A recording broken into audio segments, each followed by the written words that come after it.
World Pro Racing, where sim racing becomes real.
Premiumbeat.com.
Office without limits.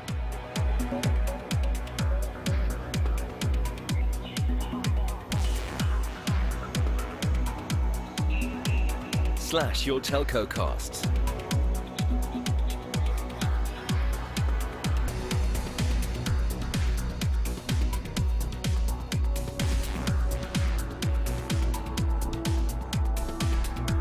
Boost agent productivity and customer service.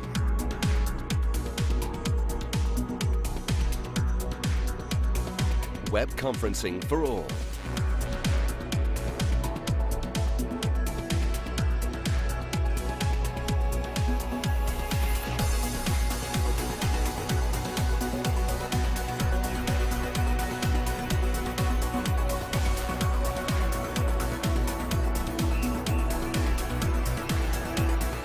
never miss a call.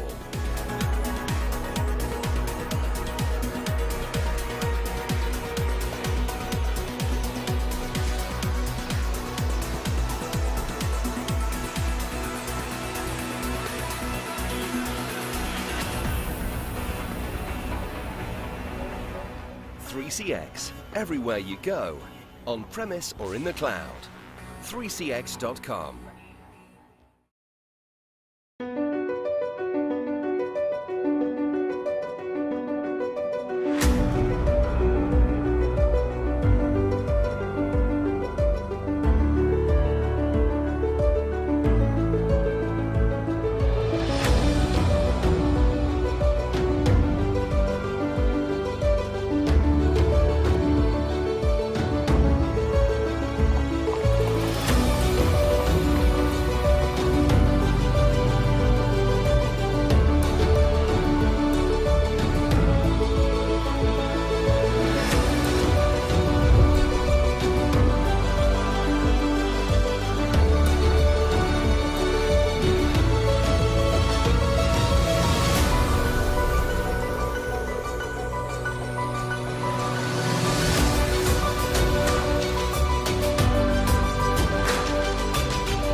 aħna saħħalsulhom il-fuel ara ġej.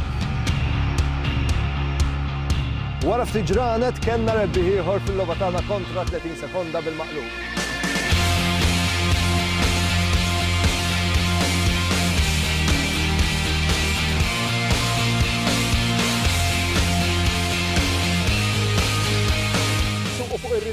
تجدوا لا مش شفيقة.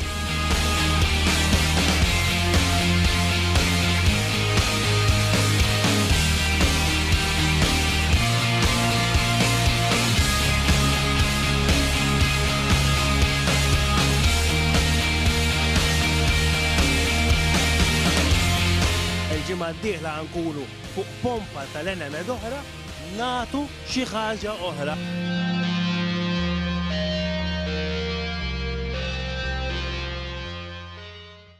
Senna was a god. No one could even dream to follow him. I'm from a very humble background. The role of women at that time were really difficult. This is so dangerous. You are risking not only your life, but also my life.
Okay, we proceed to the start.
World Pro Racing, where sim racing becomes real.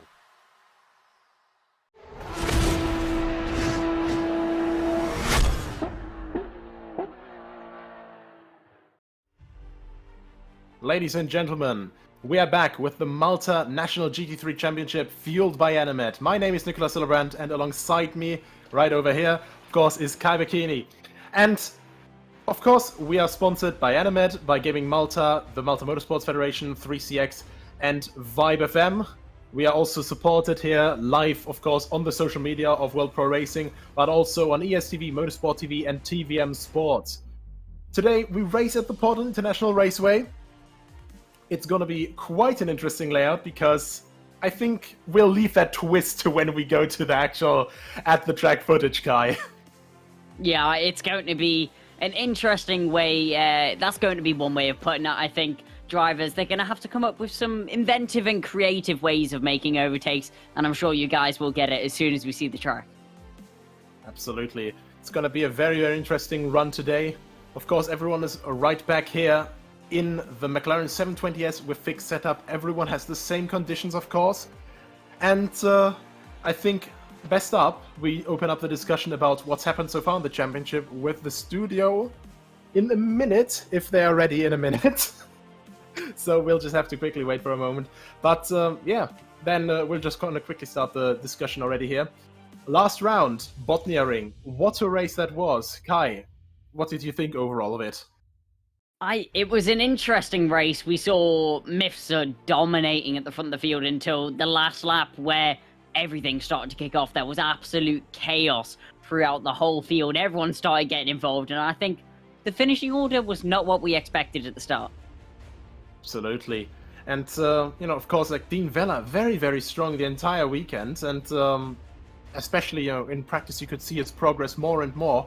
But didn't nail the start, then made a mistake. And then, of course, the front battle shifted from Vella against Muscat into Muscat against Mercia, the two championship rivals when you count out Bernard Vella. But Bernard Vella then, you know, just took all the chances that he got through the last lap incident. And, yeah, it's just absolutely crazy how that played out in the end, you know?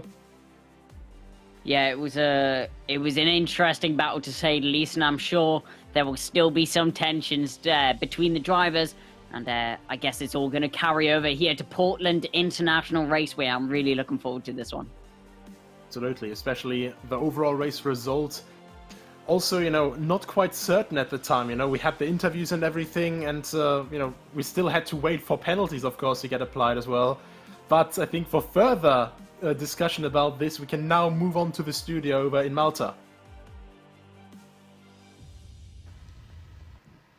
Good evening, Nico and Kai. Good evening to all our viewers. With me today, I have Justin Mifsud, the CEO and founder of World Pro Racing. How are you tonight, Justin? I'm fine. How are you? Great. Good. Super excited. You look great. For today's race. Yeah, ready. I'm ready for... Actually, I'm feeling like it's being weird today, Usually we are behind the scenes in the broadcast room. Today there's Nathan taking care of the broadcast direction. So today is up to him. He's controlling everything. And this is one thing that we're doing by giving opportunities to everybody to get experience in the world of esports. The championship is exciting. There are drivers who are pushing a lot. I mean, the past race, the last round, they were very close. Accidents happened.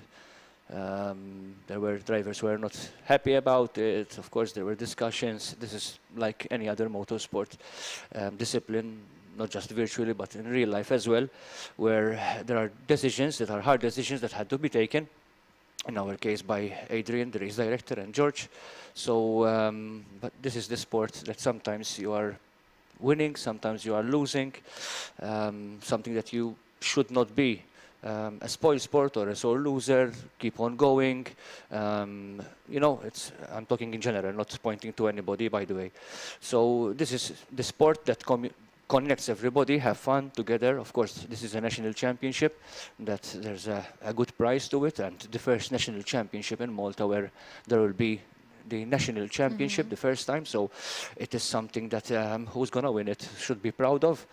And yeah, I mean, I'm excited to watch finally the first race, because I never watch races while I'm broadcasting.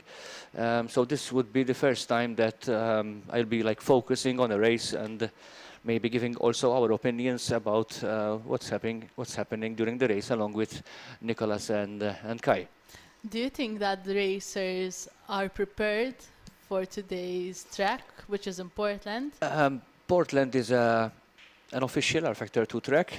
All the rounds, all the tracks are official, meaning that they have been created by R-Factor 2.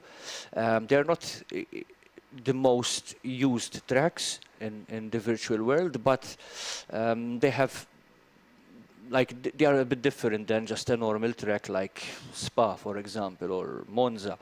They are tracks that are classics as well, and they are enjoyed as well at the same time, and they are not that easy to race in such tracks. But as you can see, there are drivers like Andrea and others who are pushing as well to be part of this championship, even though they are not in the top level, but still they are continuing to push themselves, even though, for example, certain drivers do not have a simulation, and they don't have R-Factor 2 either. So, doing their best in a 30 minutes practice to try and do their best to get the hang of the track and the rubber presets and stuff like that. Yeah, in fact, I think it is very important for not just racers, everyone in your everyday life, to not give up because you are maybe in the last place, but to keep on persevering and trying your best to do your utmost. Yeah, it's true. I mean, we can say any type of motorsport, not just virtual even, did really well. Imagine Formula 1, for example.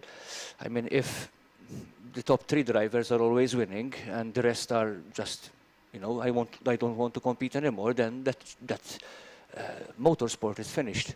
I mean, Formula 1, there are 20 cars. I mean, somebody has to be the last one, but it doesn't mean that you're not good, or you have to keep pushing. And of course, as we say always, it's not just about the driver. There's a whole team behind the team. So, I mean, the driver has to perform his optimum performance, but still, I mean, if the car is not functioning or performing well, then the driver is going to be part of it to, not going up the positions. So it's a collaborative effort together to make something successful. In terms of here, of course, they are doing it on their own. They are pushing and they are training. There are some who are not even training. As we know, there are experienced drivers here, such as Bernard, Jason Muscat, and all the rest of the drivers who have years of experience in simulation, especially R-Factor 2. I think Jason Muscat is one of the veterans in R-Factor 2. He races in various competitions internationally. And I think there's still opening to other drivers to push and get into those positions to get at least a podium maybe today as well. From your experience, Justin, how many times do you think that these drivers have to train? As you know, in our facility, people are coming over here to practice and either for fun, either for to get experience in sim racing, maybe to become champions in esports. And there are also, we have a person coming every day training before going to Spa in real life. So it depends on what you're opting for, either for fun, for experience, for just training, but still enjoying it. And then if it's for something very important to you, of course, the hours increase to learn more. But as I always say, from my 12 years of experience in teaching, it's useless to keep on training hours and hours. The same for studying. How much your mind can handle, your brain can handle all that knowledge, all that data, all that information. So sometimes the less is more. It depends. If it's an endurance race, you have to practice many stints. Stints meaning that you keep on lapping until the fuel tank is empty. But depends on the type of event you're participating in. Depends on what your plans are. But as I said, you don't need to practice like 6 hours a day of training every day, because you'll get tired and you'll do laps after laps without even knowing that you're learning nothing at all. So it's better do 1 hour and understanding what you're doing wrong, so you can fix that problem or whatever issue you're having on track, than doing 2 hours lapping every lap without doing any improvements or any not knowing what you're doing wrong. Yeah, that's great. So from the studio in Monte Cristo Estates, back to Nico and Kai. And we're back here now. Thank you very much, Davinia and Justin. And, you know, it's still a little bit of time until we jump over to practice at the Portland International Raceway. But, you know, they mentioned the different approaches, and I think it's a very fun comparison that Justin also made, you know, from real to virtual. And I think, quite honestly, sitting in a sim rig, you know, you have such a little feedback overall, like normally just from the steering wheel base, like I have right here. I went karting again recently, you know, just rental karting and stuff, so nothing like the professional stuff that you actually commentate on, Kai. But, you know, immediately, you know, the feedback got really, really noticeable that it's just coming over the entire body, that is coming from vibrations and stuff that you don't feel. So adjusting to something like that, you know, so the ability also to just be able to practice more and more, I think, is really, you know, the standout thing with sim racing, because you can just put in thousands of laps and get more and more used to this. Or, you know, if you're just very talented, just do the same amount as everyone else, just be insanely fast and you're just comfortable with it. But it's all about adjusting to the feedback. And, you know, you yourself also raced a little bit in the sim world already. How did you prepare for the races you did? Well, I think for an endurance race, all you can really do is just do laps after lap, trying to get consistent, trying not to make mistakes, because that's the main goal for an endurance race, is make it past your stint, don't crash the car, don't get any damage, because that's just going to add time onto your initial stint, which is the last thing that you want.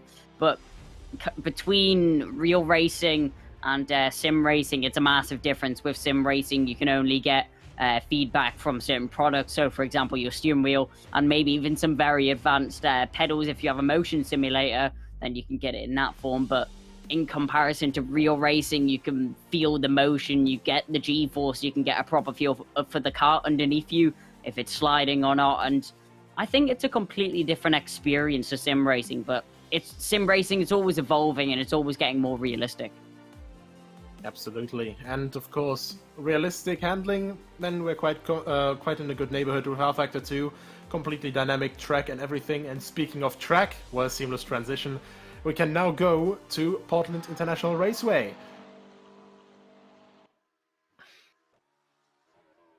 Now we see already only 20 minutes left in practice. Jason Muscat here, firmly in P1 at the moment, coming around the last bend, and actually quite good timing as well, because Kai, that little thing that we hinted towards, well, the viewers are going to see it for the first time now. Well, yeah, the thing that we've been hinting at for all this time is maybe we're not going to see it from Justin as he pulls off the track and returns to the pit lane. But as Messiah makes his way down the straight, currently in second position, 3 attempts off the fastest lap that's been set. And there you go. Where's the first chicane? Well, it's nowhere to be seen on this track. We are missing out the first chicane. So normally a major overtaking zone, a major braking zone on this track, it's being missed out this time round. Absolutely. And I think this will make stuff quite a lot more interesting than just, you know, a normal first braking zone as well, because this chicane, of course, you know, very hard braking zone, very tight chicane. You have a definitive possibility to just move alongside and, you know, be done basically after the turn-in point. But with this here, with the regular T4 being the first corner, I think we're going to see quite a lot of side-by-side action here. Yeah, I think slipstream is going to be a major thing for drivers around this track. Obviously, with their very long home straight now, missing out that first chicane, it's even longer than it would have been usually. So slipstream is going to have a massive effect on these drivers, and I think it will assist a couple of overtakes, I think. Yeah, absolutely. I mean, also just considering, because we don't have the first chicane, we're going to have a lot more straight, actually, like a lot higher end speed for the first braking zone, and a lot more distance to just stay side by side. So it's going to be quite interesting to see, maybe if people can complete moves even just from slipstreaming out of the last corner, and then just before the turn 1 braking zone, just go past. Yeah, missing your braking zone is going to be very easy, especially being at such high speeds. It's very easy to miss your braking zone. And into a long flowing corner as well, you want to keep the minimum speed as high as possible, carry as much speed possible. So drivers, they will be pushing the limit, so mistakes are prone. Absolutely. And actually, the fun part here, Portland, not the biggest circuit, only 3.1 kilometers or around that, with the first chicane removed here. And you see, actually, changing to Nevaeh in a rather inopportune moment for him there. It's so difficult to just get the perfect lap time out of everything here, simply because a lot of it is just straight and flat out. So the technical sections, like the ending chicane into the last corner, and the first couple corners, into that hairpin leading onto the back straight, those will be all the more important now to just get a clean lap in. And I think that is where drivers will really be struggling today. Yeah, with it being a high-speed track, and I'm sure with that will come the pack being very closer together, drivers all over each other. So making a mistake, it's going to have a massive effect, especially at such high speeds. I think just losing the rear end could even end in hitting the wall, which was nearly the case for Enemed there, as we switched to him losing it across the grass there. So obviously mistake has been made in that case, but it's all going to be about consistency and keeping it clean. Yeah, it really will be like that. You can also see the pit rejoin here, so in case someone would have to pit, you saw how much slower they were, also of course letting the other cars through, but I think this could really also cost a lot of time, so even more of an emphasis, to just stay completely clean of troubles, stay completely clean of any sort of incident, and of course, tire wear has always been a rather big thing, even though it's only a 30-minute race around here, so really, you will have to watch out, even though we don't have too much tire degradation today, with, of course, the lap being not very hard on tires, simply because there are not a lot of corners here. Yeah, we didn't struggle with tire degradation last time round. I don't think that tire degradation is going to be a massive case this time round, especially with there being not many corners that are very demanding on the tires, demanding on you just hanging onto the car, not trying to let it go. But talking about letting it go, Corral there makes a mistake, currently in 8th position, 1.1 seconds off the fastest lap. That's not far off, and with 16 minutes left in practice, there's still time to improve. Absolutely. Jason Muscat still trying to push, still 0.08 of a second faster right now than his potential best time at the moment, or well, overall best time he's set so far. Coming from the last chicane once again, and you just have to be so careful. There's the pit entry to another layout sort of there. Or actually, it would be the pit entry, but it's normally used for the older layout. But, coming over the line now a little bit slower. Couldn't quite tidy it up, but, you just have to really optimize your line through that chicane. We're just going to keep the normal corner name, so we're going to start with T4 as our first corner, simply because I think overall for the people who know Portland, it's going to be a lot easier to follow. So through the turn 10, 11 chicane, it's a lot of difficulty to place the car perfectly. You have to take all of the curb on the outside, and of course all of the tarmac that's with that little road off to the side, which isn't where you need to follow, and then just get the braking perfectly for turn 12. So I think that'll be a lot of difficulty there as well. We already saw Corral have a little slip up there, but I think we'll see a bit more of that. Yeah, Dean Vella, after a strong result last time round, he's going to be a perfectionist around this track. He's going to have to get every single thing perfect if he wants to get the same result that he did last time round. It's going to be close, though, up at the top. But Justin Muscat, 1/10 drift of Rizzo currently in second position. But you know what? Let's get a new fastest lap time from Dean Vella. 102.779 has been set by the number 9 driver. Gets himself into lead by 0.05 of a second. Only half a tenth separates them. You just mentioned it. He's going to be really want to be perfectionist here. So really, really good evidence here already of Dean Vella pushing like crazy very early on to already like try and explore the maximum pace he can extract out of this car. And he's not done yet because 36 thousandths of a second still up in Sector 1. Now coming down the back straight, even though it's a little bit crooked to the right. Now a little bit slower in Sector 2. Of course, the tires will be a little bit suffering now. But this, once again, this wonderful onboard footage here. You can really see the car struggling for grip there, as he barely just keeps it over a little bit of grass there, and then rejoins the tarmac, gets all of the momentum out, and maybe an improvement, not quite. Yeah, struggling to find time around this track, but Jason Muscat isn't, as he takes to the grass a little bit there. We saw the dust being kicked up in the background. It is a purple Sector 1 that's been set by the number 10 McLaren. Obviously, all these drivers, all in McLarens, it's the 720S, all with the same setups, same equipment, and I think it's all going to be down to driving skill. We saw that time being lost there. 0.6 has been lost in the second sector, and I'm guessing that's all based on taking to the grass just around that corner. Absolutely, or not even taking just to the grass, but also just a little bit too late or too early on the brakes, just missing your line a little bit, sliding a little bit too far, losing some momentum. It is so imperative around the circuit to just keep up the momentum where you can and get everything about these cornering sections perfect. Turn 4 to turn 7, before it goes on to the back straight, it's so difficult to get it all properly sorted. And I think actually that Sector 1 is basically ending, yeah, just after turn 5 here, as we go to turn 6. And now the hairpin here at turn 7. Very wide track there, so if you want to lunge for a position, this is the ideal spot for that. Now turn 8 onto the long back straight, which will see the end of Sector 2.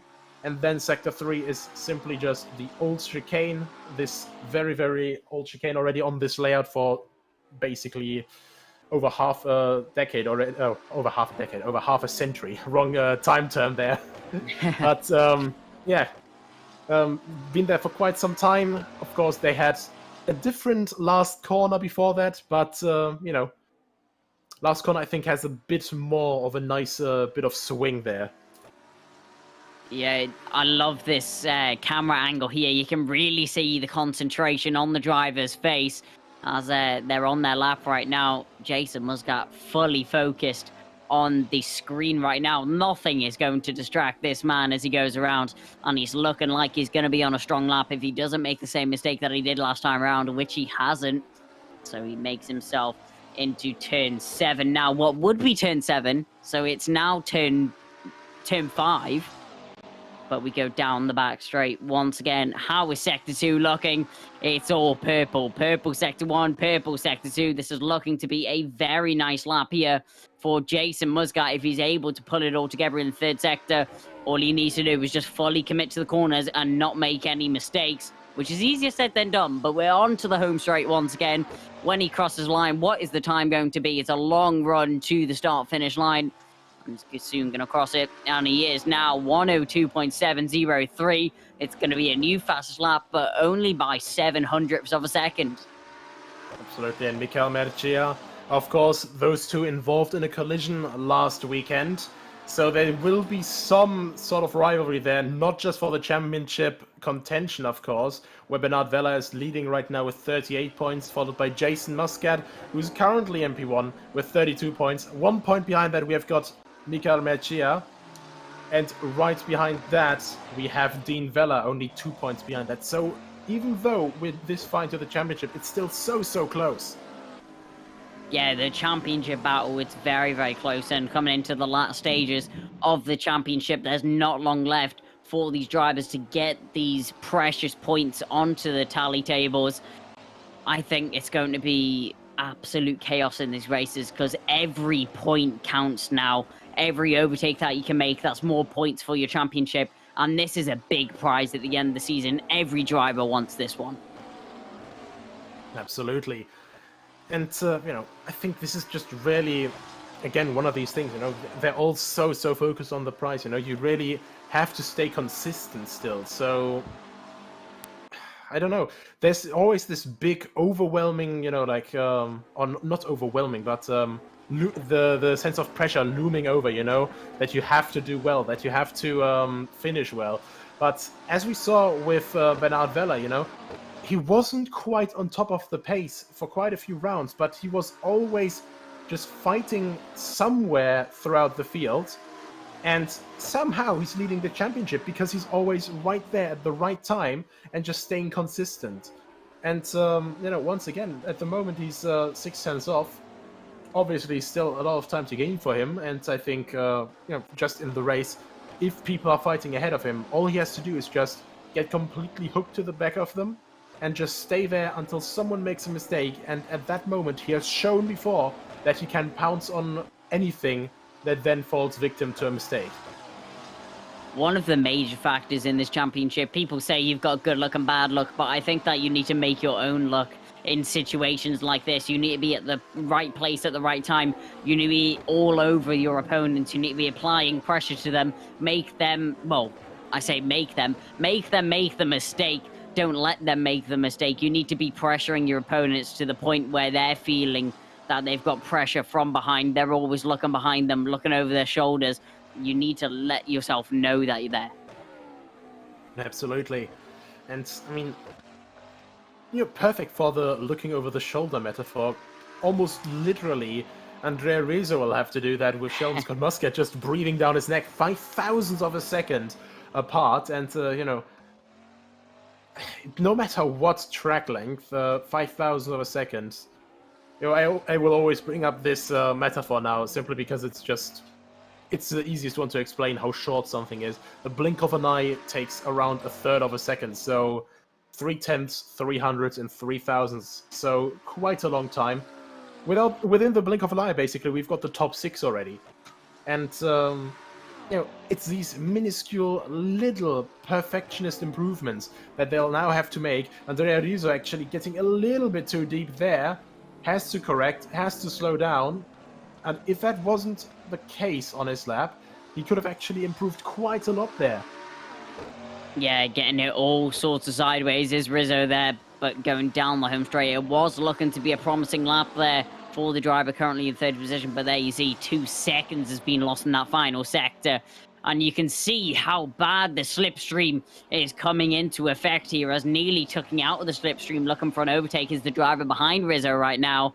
As after that mistake, that's made him vulnerable to the driver behind. But a new purple sector 1, he's looking for that fastest lap, and he's going to hunt it down.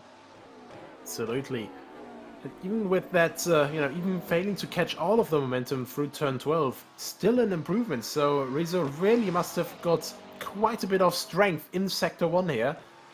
Now also personal improvement once again in sector 2, so I think it's all hinging for him in sector 3 right now. The chicane. And, it's so easy to just say, oh, well, he just has to get that right. But you can see how tight that chicane is, how high the speed is that they're taking it. And granted, this isn't Monaco where you're driving into a wall instantly, but this is still a good old-fashioned racetrack where there's immediately grass. And I don't think I need to tell anyone that grass doesn't quite have enough grip to give you the same pace as tarmac. Well, that's been demonstrated a few times by these drivers. Rizzo shown that a couple of laps ago, but you don't say it's like Monaco straight into a wall, but if you carry just a little bit too much speed out that final corner, you're going to be greeted very nicely by a solid concrete wall, and that won't be very inviting for your car, and I don't think it's going to help the drivers in any way. It's not quite the Hilton, is it? But yeah, once again, Andrea Rizzo going purple in the last 5 minutes. Little bit slower now this time through the runs of turn 6 and turn 7. And now, once again, very, very hot into the chicane. Gets it a lot better this time, though, so maybe this time an improvement after all. But it's all so close still, so Rizzo only 1/4 of a second behind Jason Muscat right now. And can he get an improvement in? Not quite. Also, meanwhile, we hadn't noticed up until now, but Bernard Vella also improved quite a bit. Improved from 6/10 down. Half a second he found. Went up into P3. Fantastic run from him. Good recovery. And once again showing, even though he doesn't always have the outright pace to instantly challenge for pole positions or something, he can have the pace, he can get into the rhythm, and he can definitely challenge for the championship lead to defend this. Yeah, Muscat, definitely the fastest driver out there on the track right now. But if you think about it, there is never really a perfect lap time. We're going to go on board with Christian Abea on his outlap right now. He's going to start his first flying lap after being out of the pit lane, as he's currently in seventh position, only 3/10 off the leader right now. That's a great shot right there. You can see attacking the first corner, letting it out in the middle of the corner, getting back in for the second apex, as he now runs and carries as much speed possible. A little bit of a dab on the brakes, lifts off the throttle, back on now, trying to carry the speed up into the braking zone, braking at 200, apexing very late. As you can see, the corner cuts off on the exit there. Now we're onto the back straight. Just a little bit of rest for the drivers. Get themselves ready for the final sector of the lap. And this is looking like a very nice lap here from Kirsten Abea, as he's had a purple sector 1, green sector 2. Look at him attacking the first corner, and it's all gone wrong. He goes backwards off into the wall. And if that happens in the race, you can see the disappointment on his face after it happens. If that happens in the race, I think it's fair to say it's over. I mean, if you have a front hit, maybe not quite, because I think you can always manage understeer better than oversteer in a GT car. Especially with this McLaren 720S GT3, you can see how long it is at the rear, you can see how far back the rear wing sits and how long that diffuser is. But if you get a rear hit, that rear wing is gone, the car will be very, very squirmy. Of course, a little bit faster on the straight because of the reduced drag. But going into turn 4, you will have to go quite a lot slower. Yeah, it's just not going to be drivable. If you lose your rear wing and have damage on the rear diffuser on the rear of the car, I don't think it's going to be drivable for many of these drivers. And I think it's not going to be competitive. So in the mindset of a driver, what's really going to be the point in being out on the track? If you're just going to be seconds of a lap slower, you're kind of going to be a hazard for other drivers if you don't come in to get that fixed. Absolutely. Gianluigi Corrao in P8 right now, only 7/10 off. Now coming for a last lap attempt, and it seems just avoiding another vehicle on track there. And overall, the gap from first to last here, with Foster, and I think it was Corrao or Rizzo who weren't able to practice at home, only down to 1.5 seconds. Quite impressive overall is an understatement, I think. Especially coming to such a high caliber event, a very competitive event with absolutely no practice on the table, not even have a simulator at home to even practice in different cars at a different track. You don't have that feel between events. You're kind of just sitting at home for a week, waiting for your time to be able to practice. And of course you can get some practice here in these sessions just before qualifying, but I think it's an understatement to say, finding your rhythm, finding the perfect feedback, as I think that was Dean Vella that just had to avoid there.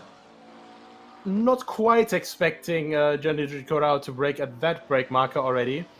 Now, that is exactly the thing there. You have to get a lot of track experience already, just getting your own line down, and then I think around here in practice, it's very good practice, first of all, to gauge the speed of your opponents, and then also to get some experience just around other cars. Yeah, obviously you're judging your own braking zone, but when you're behind a car, you also have to be aware of where they're braking in comparison to where you would normally, as every driver has maybe a similar, but has a little bit of a different braking zone. Some drivers may go slower into the corner for a faster exit, and that's running very wide. There goes Jason Muscat. That will lose a lot of time on his lap as he just kicks up a little bit of dust by going on the grass. But some drivers prefer going a little bit slower into the corner. You get a faster exit. Some prefer to attack the corner and maybe sacrifice a little bit of speed on the exit. Yeah, absolutely, and it's always so difficult to judge. You know, maybe fast in, slower is the better one, maybe slow in, fast out, or just how to adjust the line to make each of those approaches work. And with turn 12, I think it's really awkward to make it work perfectly there, simply because you can take a couple different lines, you can try to stay further inside, or you can just completely let yourself get carried out wide up to the wall immediately and just try to take all of the momentum with you. But the big question is now, who will be able to carry all of this momentum with him through the qualifying session and then, of course, get pole position? Well, at the end of that practice session, Jason Muscat was on top of the timing tables. He was looking very strong. Was only quickest by 700ths of a second, though, to Dean Vella. So Vella is a major contender coming into this one. But Muscat, he is looking very strong once again. Yeah, very strong once again, but we've also seen in the past rounds, you know, very prone to having a bit of contact, you know, so he'll have to also keep his nose clean. It's also about, you know, keeping clear of the other cars, knowing your car perfectly to its measurements, and especially with the McLaren, you know, it's a little bit longer than you'd expect for being so flat. It's not quite like a BMW M6 where you're instantly thinking, well, this is a very large boy right here. McLaren is deceptively long and deceptively wide. Yeah, with it being such a wide track as well, which we see at the old turn 7, which is currently going to be our turn 4, it really widens up on the outside of that corner, so that's definitely going to be a overtaking zone, which many drivers aim for managing to do so, as it's not instantly going to push a car off the track if you squeeze somebody, as there's quite a lot of runoff to use. Absolutely. Now we're going into qualifying. First lap's being set now. We're on the track. I think on board right now we are with, that is Dean Vella. Or is it? I'm waiting for the nameplate quickly. Yep. Yeah, there we are, Dean Vella. Just to make sure that I'm not wrong and we got the wrong Vella there. But yeah, first flying lap already, very late on the brakes, and of course it's going to be, you know, an absolute best in the purple sector, simply because no other time has been set yet. Yeah, so Dean Vella, he's already putting his times in already, so only 2 minutes into the session, but 15 minutes is not a lot of time for all these drivers to set a good lap time, as it's half the session time, which they had earlier in practice. So in theory, it's half the time to get a perfect lap. So Dean Vella, obviously with the purple sectors, as he's the only car that is going to be able to set a lap right now, he's going to come down the home straight. What's the lap time going to be? Is it going to be anywhere close to what Jason Muscat was doing earlier? He's going to cross the line. It's a 103.173, so only a couple of tenths adrift of what we were seeing at the top times at the end of the practice session earlier. Mechea, he sets a lap time a tenth slower. Scott Muscat also sets another time 2 tenths slower. But Jason Muscat instantly comes in, gets himself on top of the timetables. He'll be happy with that one as a banker lap. 400ths quicker than Dean Vella, though, so there definitely is time for improvement. Absolutely, and overall we've seen a lot faster lap times as well. Not in terms of, you know, this being seconds faster, but, you know, we have seen a lot of the drivers push a lot faster. And I think especially here with Michael Mechea, after that collision in Botnia Ring last weekend, he's going to be very desperate to improve. First sector, 2.5 tenths up. Second sector, 1 tenth down, and now actually trapped, I think, behind Corral. So he's going to have to try, and there we are. I was about to say either reset to pits or maybe then take a new approach for this lap, scrap this one, just try to get a slingshot through the last corner and then just drive past Gianluigi Corral on the front straight. I mean, track position, you can see drivers are struggling right now. Sheldon Scott Muscat sets a 102.760, which puts him at the top of the tables. That's a very competitive lap time has been set there by Muscat. Watch out for the other Muscat, though, as we have Jason still going around the track right now, 800ths of his sibling. And, oh, losing the rear end there goes the number 7, as he'll bail out of that one and going off onto the grass, nearly touching the wall, but escapes to the pit lane just before his Kristen Abea. As we watch Andrea Rizzo, purple sector 1. He's always been very strong in the first sector. It's normally around the third sector that he starts to lose a little bit of time. But Rizzo, let's see if he's able to string a lap together. There's our camera, looking very focused right now and determined to get the fastest lap of the session currently. He is a couple of tenths off, though, in the second sector. That's not what you want to see. Is he able to pull it back in the third sector? It's not looking like it's going to be likely, but I'm sure he will give it a go, attacking all the curbs, attacking the apexes of the corner, and carrying as much speed as possible down the straight once again. Andrea Rizzo, what is he going to be able to do? He's going to cross the line, but what is the lap time going to be on the table? Is he going to improve? Yes, he is, but only minimalistic. A 103.031 has been set by Rizzo. Promotes himself to 5th, but it's just not quite enough to get himself in the top 3. Absolutely, but he gets past Dean Vella for now. Of course, Vella won't be content with the 6th place on the starting grid. Same goes for Michael Mercia. Of course, both of those in P3 and P4 respectively in the standings. They're going to want to start from the furthest in the front as possible. That spot right now belongs to Sheldon Scott Muscat. And in 3rd place, less than a 10th behind him, we've got Kirsten Abeya. These two guys are actually in P5 and P6 in the standings, joined on 22 points. So not just for the championship we've got a battle for every single position in this championship. And, you know, this is also just things, if you're not quite aiming for the championship or you're thinking, well, it's rather unlikely that I'm going to win the championship, you still want to beat the person immediately around you. Yeah, even if you don't think you have a chance at winning the championship respectively, it's all about just doing your best and trying to get as high position in the championship. Because at the end of the day, there's only one person that can win. And if you're not winning, you may as well be in the best position possible. Talking about the best position possible, Mikhail Machea gets himself in a second, 102.764. Only 5 thousandths of Scott Muscat. Look at how close that is between the two of them. A snap of your fingers, and that's the gap between the two drivers in P1 and P2 right now. Any improvement could topple them both. Absolutely, and once again, a bit of a mistake there from Kirsten Abeya. First sector, 2.2 tenths of a second faster. That would put him miles in front of Sheldon Scott Muscat right now. But of course, as always, you have to string that lap together. And if you can't quite do it, then all the purple sectors in the world won't really be of any help to you. Yeah, it's unfortunate to see Abeya making so many mistakes at this point, and especially in qualifying right now with only half the session left to go. You don't want to be making mistakes at this point, especially with the race coming up. That is when you definitely don't want to be making mistakes. That's when you can't make mistakes. But with only 7 minutes remaining of qualifying, there's only a couple of laps left to go for each driver. And this is going to be weighing on them very, very hard. And once again here, an improvement here. Bernard Vella, 11 thousandths off. And there we are, Jason Muscat comes out of nowhere with, I think, 2/10 improvement. Puts himself into pole position right now with 102.647. Great lap time that's been set there, 102.647. Jason Muscat improves by another 10th there. Just pulls that gap a little bit more there into second position. But 18 hundredths is what separates Scott and Jason. So the two siblings battling it out at the top of the field. How often do you see this in motorsport?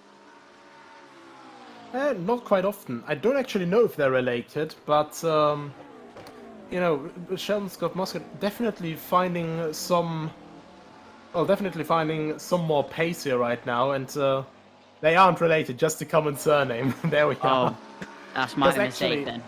Actually, one of our FIA accredited stewards here, of course, one of them being Adrian Figallo, but second one, George Muscat, also has the same name, also not related, so... We have quite a few common surnames in this grid we see, but Jason Muscat currently in second position right now, 6 minutes remaining of the session, currently on a flying lap. Is he able to improve? Yes, he is. 11 hundredths is the time he's able to find in Sector 1. Is he able to find any in Sector 2, though, as he needs to find at least another 9 hundredths to get himself into the lead. Muscat, he's looking strong, and he'll be hoping to do it right now down the straight. Is he improved? Yes, he has, but is it going to be enough? for that pole position. He's improved by actually 1/10 now. So 1.5 tenths is the time that he's managed to gain on this lap time. It may not be a purple sector 2, but it is a major improvement over Scott Muscat's time. So down the back straight, down the home straight, sorry, once again, and to the line. What is Jason Muscat going to be able to do? He's been returned to the pits. I think maybe that was just a little bit over the limits somewhere, maybe over the track cut limits. So invalid lap, or maybe just barely ran out of fuel, so just lost a bit of momentum coming out of the last corner. It could be all kinds of reasons. Andrea Rizzo, meanwhile, in 7th place, starting to find some more rhythm again, starting to refine his valor and his groove that he had in practice. 1.3 tenths up right now, which would put him just behind Kirsten Bayer, but of course there's another third of the lap to go. A little bit of a mess up in turns 3 and 4 and the back straight, but of course we still have a couple minutes left. Luckily this is a rather short lap, so these guys can have a couple more attacks. Yep, 4.5 minutes is what remains for these drivers to get their perfect lap times in. 1800ths between, but Mikhail Machea, he's on a good lap time right now. Is he going to be able to get himself up another position? Is he able to get second or maybe even pole? He's going to cross the line now, and it is going to be pole by nearly 1.5 tenths of a second. A 102.481 has been set by Mikhail Machea, so I'm sure he'll be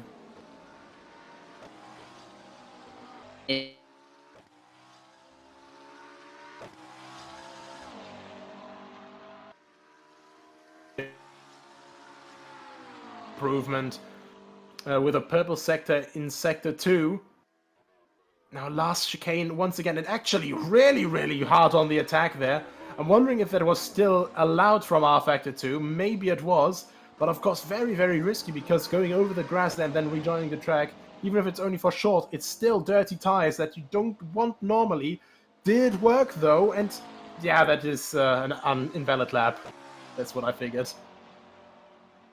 Yeah, I think that may be the case there. But Sheldon Scott Muscat goes through the first corner. Let's see what his first sector is going to be able to be. As the first sector is very short in comparison to the second and third. It's only 17, nearly 18 seconds. But it is an improvement. Right now, it's actually a purple sector 1, 400ths quicker than Machea was able to do on his fastest lap. So Scott Muscat, you can see, just kicking up a little bit of dust there. That'll sacrifice a little bit of speed. He may have got a bit of a quicker exit, but no, that doesn't seem to be the case, as he's lost a lot of time there by touching the grass, as even just the slightest cut seems to massively affect these drivers, as he's all over the place, all over the curbs, bouncing left, right, and center. And that's not going to be a good lap there from Sheldon Scott Muscat. He'll back out of that one and go for another. Really, the curbs once again being so difficult. You just have a slight little drop down. Jason Muscat actually improved to within 0.5 tenth of a second to Mercia, but Sheldon Scott Muscat, sorry, just can't quite get his lap together right now. Colin Foster down to 1.3 seconds behind the leader, and you know, of course, still trying to find more time, but absolutely having some improvements here as he rejoins just in front of someone who's trying to be a bit cheeky and get more momentum from off the circuit there. Yeah, that was a little bit cheeky there. I don't think that will be too happy in the eyes of the drivers, but Colin Foster currently in 9th position, only 1.2 seconds off the leading driver. Remember, Foster being one of the drivers that doesn't have a simulator at home. He's doing so well right now to be as close to the leading drivers right now. Only just over 1 second, and he doesn't have a simulator to practice on at home. Yeah, just at the practice session before, which we saw here, first sector only 1/10 behind. Of course, the main time I think he's losing right now in sector 2 and sector 3, but for the first sector already, you know, very close. Maybe if he just gets the rest tidied up here, he could actually challenge Corrao as well. Well, tidied up is not going to be on that lap, as it seems, as he goes off the grass and into the wall. So not the ideal lap time there, with 40 seconds left on the clock. drivers will have one more lap time when they cross the line, as Mikel Machea is looking for that fastest lap once again. He wants to improve by even more, as Jason Muscat has closed that gap just a little bit.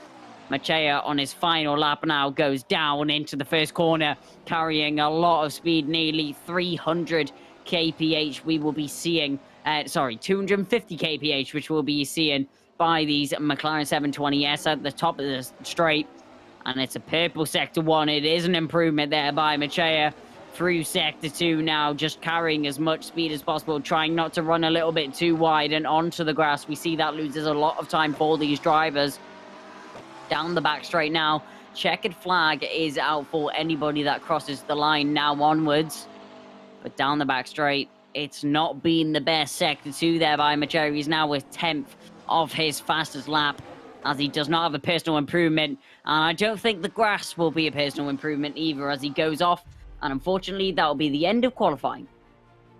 Absolutely. First couple ones, though. First half of the grid, top 4 within 1.5 tenths. That is quite close, to say the least. Half a blink separates them, and I think especially for the standing start now. Of course, they are now in their set positions, but now the focus shifts from getting everything together for one perfect lap to getting everything perfectly set up for your reflexes, for the clutch drop, so to say, perfectly off the line. And very untypical for GT3 cars, we have a standing start here, so the drivers will have to now tackle this. How do you think it'll go, Kai? Well, we've been seeing it for the whole season so far now. So drivers will be getting used to the format. They'll be getting used to handling the GT3 cars with the clutch drop off the start-finish line from standing starts. As you said, it wouldn't usually be the case as GT3s. We normally see a rolling start for the grid and to start the race. But it's something a little bit more different. It's a challenge for these drivers, and they tackle it head on. Yeah, absolutely. A bit closer than a rolling start, of course, as well. And, you have to worry about the entire acceleration. You can't afford any mess up whatsoever. And these drivers will be on edge now, I think. We can see here the drivers slowly preparing for the race, Well, Andrea Rizzo is actually taking a stroll out of his cockpit for a moment. Just quickly having a bit of a chat with his fellow competitor, and now going back into the seat, preparing to go for the standing start. But all of them just mentally preparing now. A couple bottle of waters, a couple bags with something to drink there, just to get some refreshments back as warm-up is going on. And I think all these different kinds of prep now, it's really interesting to see. And this is really one of these exceptions where we can actually see something like this in sim racing. Yeah, sim racing, you don't very often get to see what's going on behind the scenes. You don't get to see what's going on with the drivers, their facial expressions, what's going on with them. So I think it's a new inside look and an interesting part to this championship. We don't see it with many others, so it's a good part, I'd say. And praising our situation that we have at Malta, let's go over to Davinia, who is currently over there.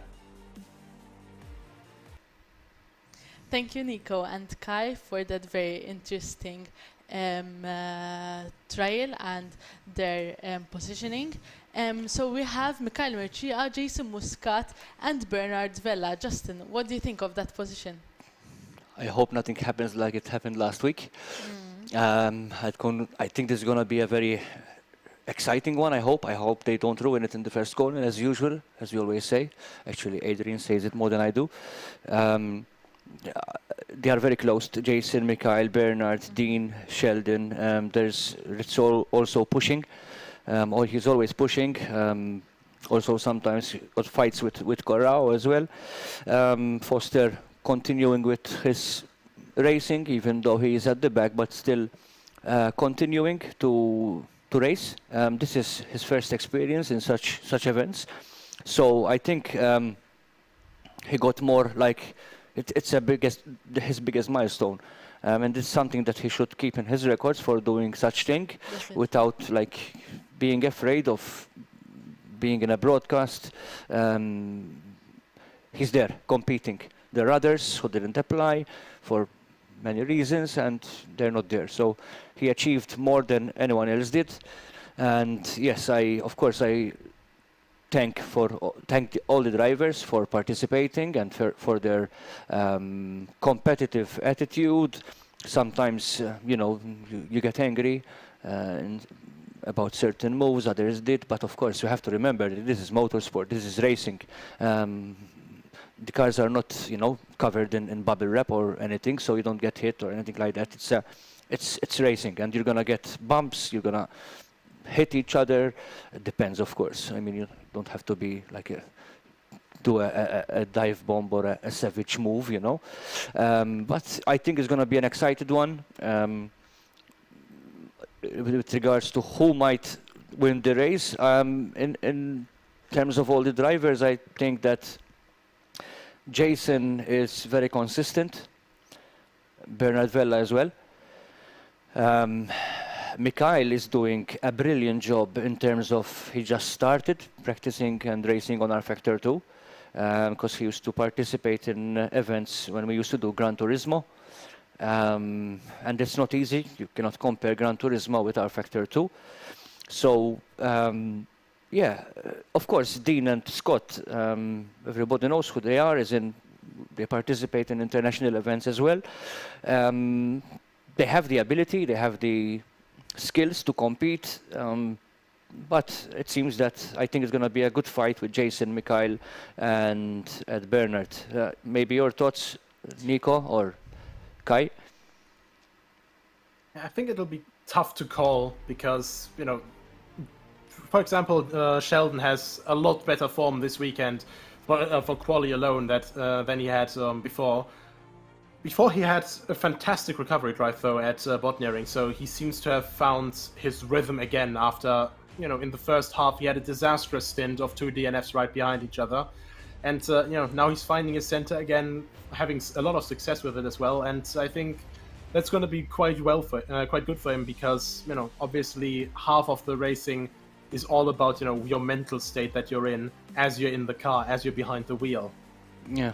I think the thing that worries me as watching Sheldon, for example, is sometimes he's very aggressive during a race, and he might make a mistake that can cause losing positions.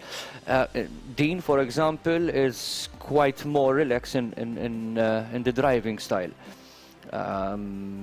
But who knows? I don't know what's going to happen, of course. I hope that nothing happens in the first lap. And yeah, but I think it's going to be a very close one. And I think Mikhail will push much more after what happened last round. He seems very focused from the webcams that we were watching during the broadcast, the quali and practice. So I think, it's going to be a good one. What do you think, Dav? Yeah, in fact, I was going to also say that Mircea looks very focused and determined that he will take this one in the bag like he did for round 2 and 3. So I'm guessing he would want to keep up that positioning. We'll see. I mean, I'm still looking at these names, and it's very hard because they're all good. They're all good in many ways. They all compete in various competitions. R Factor, iRacing, Assetto, various. So they have different styles of how to drive. I think all of them can win, as in from the top 5. Rizzo can still push, but I think he has more. We need more time to practice to get more experience, more races. I cannot say who might win, but I think I say that there's going to be a good fight between Jason, Mikhail, Mentioning and Bernard. experience, it's important for these racers to get experience because you will learn from each and every race, from each of your mistakes. Exactly. So I mean, it's many people just, and they are right. Sometimes they don't join public lobbies because it's a mayhem. I mean, crashes. People don't focus. It's just for fun. So that's why you need to do compete in such events that we organize, including the online casuals that we're gonna host again starting very soon. Hopefully we'll be launching by next week the first casual races on R-Factor 2, and that's continuing on Assetto Corsa online. So along with also as usual with Nicolas and Kai and the rest of our commentators. Yeah, I mean, the more races you do, all races are different. Yeah. Even if it's the same track, it's irrelevant. Today's gonna be a way. How it's gonna happen, who knows? Next round, of course, is gonna be different for sure. Yeah, definitely. Back to Nico and Kai. It's almost time now. I think the nerves are now basically as strong as a guitar string. And, you know, as we said, it's not that many races left. And, you know, people will have to look out now, you know, to keep consistent performances up. And, Kai, honestly, overall, who's your favorite for the championship at the moment? You really put me on the spot here. It's a difficult question. Favorite driver for the championship? I mean, we've got so many quick drivers. We've got Jason Muscat. We've got Scott Muscat. Who else do we have? We have Dean Vella. There's so many drivers that could win this championship, but I think I'm going to have to go with Jason Muscat. He's just been so strong over the course of this championship, and he's consistently bringing in the results. I think, in my opinion, as people know that we are not biased, even though we have drivers who compete under our team name, I think I will, in general, overall, I think Mikhail did a very good job in just switching into R-Factor 2 from Gran Turismo, and he's pushing a lot in taking the lead in the championship as well. And of course, Jason is a very clean driver, calm, and he can push in like without even such pressure, even though sometimes he shows that he's in pressure, but he still remain calm. And from his long experience in R-Factor 2, he knows it by heart. It's everything. I mean, how you have to handle a car on track on R-Factor. So I think, yeah, that's my. I think Jason can push for the lead. Yeah, so a couple of different approaches already there. Only 30 seconds left for the warm-up, so soon we're going to be getting onto the grid. Then it's not just speculating anymore, then it's actually, well, seeing and just looking how people will tackle this race, how people will maybe, try to be aggressive at the start, try to hold back at the start, and it's just like Ayrton Senna said, as a racing driver, have to know when to give everything and also when you have to hold everything. We'll see now who's the most racing driver according to Ayrton's decisions and quotes, and yeah, about to go over now to the track. Well, definitely one of Senna's most famous quotes. It's, if you no longer go for the gap, you're no longer a racing driver, and I think we hope to see that from these drivers in this race. They're going to go for every gap that they see, try to make the moves as clean as possible, but I wouldn't be surprised if we see a little bit of rubbing between the drivers, maybe not any malicious contact, but I'm sure there'll be some rubbing. But rubbing is racing, as they say, between these drivers, and it's going to be intense on the track and intense off track as well. Absolutely. Bit of daubing is always in there for GT3 racing, of course, and now we can go onto the track. There we are.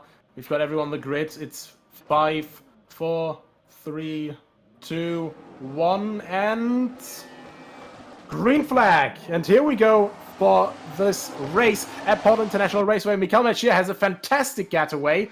Jason Muscat in second place gets challenged by...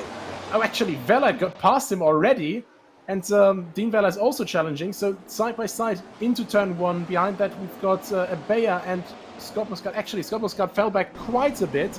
And now down in 7th place, reminiscent of his start at Botnering. A lot of contact there, though. He gets 2 little pickups there. Abea now right behind him. Top 5. A lot of moves being done here. And, well, absolutely a chaotic start. Kinda as we predicted. Yeah, the contact that we saw earlier, that was Rizzo and Abea came together, and they both lost quite a lot of time there. But Machea, 6 tenths already is the gap that he's managed to pull over Jason Muscat in second position right now, and then Dean Vella another second behind. So the top 2 drivers have already pulled away from the rest of the field. It's only been 1 lap, and our leaders are already gone. Absolutely. Now, of course, this is only the first lap, only 1 minute and, well, we're going to go down to 1 minute and 3 second lap time, I think, for the race pace here. So we've got plenty of laps to go, but of course you can see already in the eyes of Sheldon Scott Muscat, as he has that short little moment there, curb a little bit too much of a bump there, upsets the car, corrects it, and, you know, normally very focused, but that short little shock, I think, in his face there for a moment was, I think, perfectly summing up, you know, just how alert you have to be for when the car just for one moment doesn't do as you planned. Yeah, that was a big moment there for Scott Muscat. He managed to catch the car as soon as he saw something going wrong, so great car control there. That shows the skill of a driver, but it's really important that when you have moments like that, you're able to catch the car and that it doesn't go out of your control. You go into a passenger slide, which is basically where you go into a slide and you can do nothing about it. You're just sitting there for the experience. But yeah, we already see those 1 minute 3 lap times. Machea with a 1:03.398. I can see here Corral and Rizzo right behind each other on the straight, but Rizzo not quite close enough to actually start an attack there. Just, you know, we have that long slipstream zone, but now there we are. Rizzo's getting a bit closer. Gets a bit too wide though, so you can see it's all about, you know, just keeping it together in these cornering sections, because all that progress he made for one corner, he lost at the exit of the same corner. Yeah, when you're the car behind, you're always trying to make the overtake stick in any position possible, and trying to wait for a gap to open. That's why you're always on the back of the car as close as possible. In case they make a mistake, you can easily just pounce, take the position, and try and run away with it. But Rizzo clearly feeling the pressure of actually being the car that's attacking from behind and makes that mistake. Machea once again dropping that lap time and increasing the gap. Nearly a second is separating Jason Muscat and Machea right now. Also, we had one drop down just there. I think that's Dean Vella who went down to P9 now. Some mistake that happened in the last chicane. So really unfortunate for him. But of course, the rest of the train isn't going to wait for him. It's all going to keep on pushing. And, well, we're going to go right back to Andrea Rizzo, because it's the closest battle that we have on track right now. He's all over the back of Gianluigi Corrao. And you can just see, you know, he's getting so close, but he just can't quite find a way past, and that's just so difficult at this circuit. Yeah, it's really difficult to find an overtaking zone as that's two drivers spin. making a mistake up ahead. That's a Bayer going off, and who else was that and that went off Scott with him? Muscat. Oh, so Scott Muscat and Kirsten Abaya both going off. That's a massive mistake by 2 major contenders up at the front of the field. That means that Bernard Vella gets himself up into 3rd position right now. And there he is, Scott Muscat, really disappointed in himself. You can see the anger in his face as he drops down to 8th position now. And Abaya drops down into 9th, 17 seconds off the leader. It would be a miracle drive back if he's able to bring that one down. Well, you know, the race isn't finished until the flag drops, so of course it's always the possibility of actually still picking up some positions. So these guys will really have to just look how to stay consistent now. Andrea Rizzo, and I think, quite honestly, Corral, that's the highest position he's ever been in a race in this championship. So both of these guys will now be under exceptional amounts of pressure, trying to just get around the track as error-free as possible. And of course, to then start challenging, well, actually, Andrea Rizzo will try to get past Corral as quickly as possible, so maybe he can catch back up to Bernard Vella right now, but it's going to be quite difficult for him the longer he stays behind Corral. You see what happened? I jinxed it before the race. I mean, 3 drivers just dropped down to last 3. So, and now Corral is 4th and Rizzo's 5th. So that's gonna change everything. They're gonna keep pushing. Maybe they hold the drivers behind them as well, because of course they're faster than them, and they give the chance more to the top 3 to push further and gain more time. And yeah, that changes everything. But of course, 23 minutes remaining, as you said, which might change the positions again. Who knows? So now all eyes are on the top 3, of course. The one in the direct fight here, Michael Meccia, Jason Muscat, and Bernard Veller. Actually, the top 3 in reverse order of the championship order at the moment. And well, funnily enough, P4 fighting P5 in the championship, well, one of the P5 sitters in the championship as well. Dean Veller in P6 right now. Of course, trying to make up some time again. Probably going to try and find his way past Rizzo and Corral any way he can. And this will be really, really difficult for him now, I think. But Rizzo, again, looking for a gap. Not quite able to make the move stick. Corral really making that car 3 times as wide as he normally has it. Yeah, you can see as soon as that door was left open by Corral, Rizzo had a little look and Corral had to very quickly shut the door in his face. It may have been a little impolite, but it wasn't anything wrong on the track. Rizzo just trying to find a way around. He feels like Corral is holding him up ahead, so if he really wants to pull away and try and catch on to the pack ahead, he needs to get past as soon as possible. And it's just really, really difficult, of course. Once again, he's right on his tail. But I think the gap is still too big. It's still too big to actually make a move. 0.6 of a second. Not quite able to close that just on this, even though it's a long straight. Overall, you know, the track is just not quite long enough to make that move. Now a mistake from Corral, though. Rizzo still looking, still looking. A bit later on the apex to try and carry momentum out of the corner. And again, all over the back of Corral. Still not able to make a move. Trying to look into the hairpin. Gets alongside and there's contact. Both of them luckily don't spin. But Andrea Rizzo absolutely just fed up seemingly. Staying behind Corral. And of course trying to look for a way through. But it won't work like that. Yeah, Rizzo was shaking his head there. Clearly felt like something was wrong there. He felt like he had the corner. It was a very late move from quite far back. I think it was fair to say that Corral had the corner as he wasn't alongside going into the braking zone. It was a little bit of a dive bomb there from Rizzo, but as long as both the drivers are okay, nobody spun out, everybody is still on the track and racing. So Rizzo, he's just going to have to wait for that moment, being impatient and going for a move that isn't there. It's not going to help anybody. Yeah, it's just so difficult, of course, you know. It's such a hard braking zone. The track gets so wide. The track is essentially trying to trick you into making that dive bomb. And once again, looking for the inside. Is it going to work this time? No. Also now has to defend from Dean Veller, who's right on his tail. So now we have a 3-car train with with Sheldon Scott Muscat. I'm incredibly sorry. Looking very, very close behind that. And now, of course, has to switch from attack to defense. Dean Veller not quite able to get behind, or well, alongside yet, so has to stick behind. Once again, just so tight, this chicane. You just can't put any foot wrong, as we saw with Sheldon Scott Muscat and with Kirsten Abaya. And now the 4-car train down the long home straight.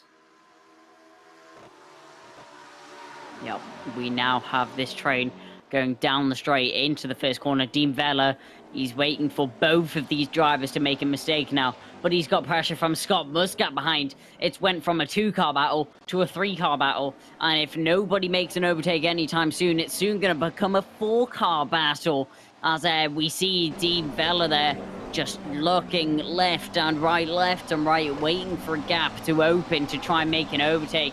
But with Rizzo and Corral battling at the same time, it's difficult to get involved, as you don't want to cause a collision, don't want to cause a crash between the drivers. So Veller still sitting on the back of Rizzo and Corral right now as they go through the only chicane, what would be the second chicane but isn't anymore, and around the final corner once again to complete yet another lap. And here comes Scott Muscat. He's on the back of them once again.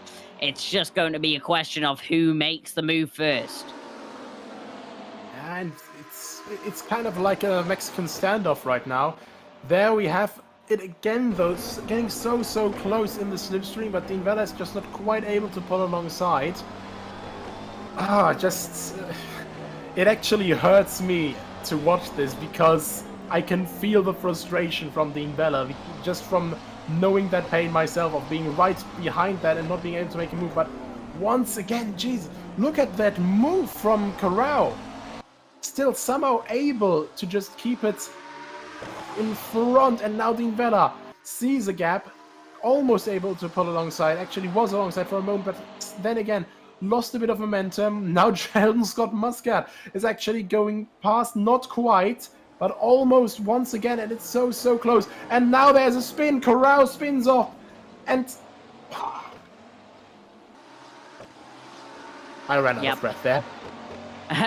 It's all kicking off there. We saw Corral go round onto the grass. That was a driver mistake there. Dean Vella still holding onto that position as Sheldon Scott Muscat still attacking onto the back of the orange McLaren 720S going down into the first corner.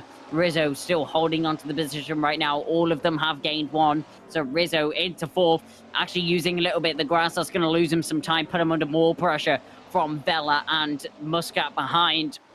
So Sheldon Scott Muscat, once again, just looking for a gap, doing the same as Dean Vella earlier, waiting for a mistake to be made, waiting for a gap to open, and then when the opportunity arises, pounce at it.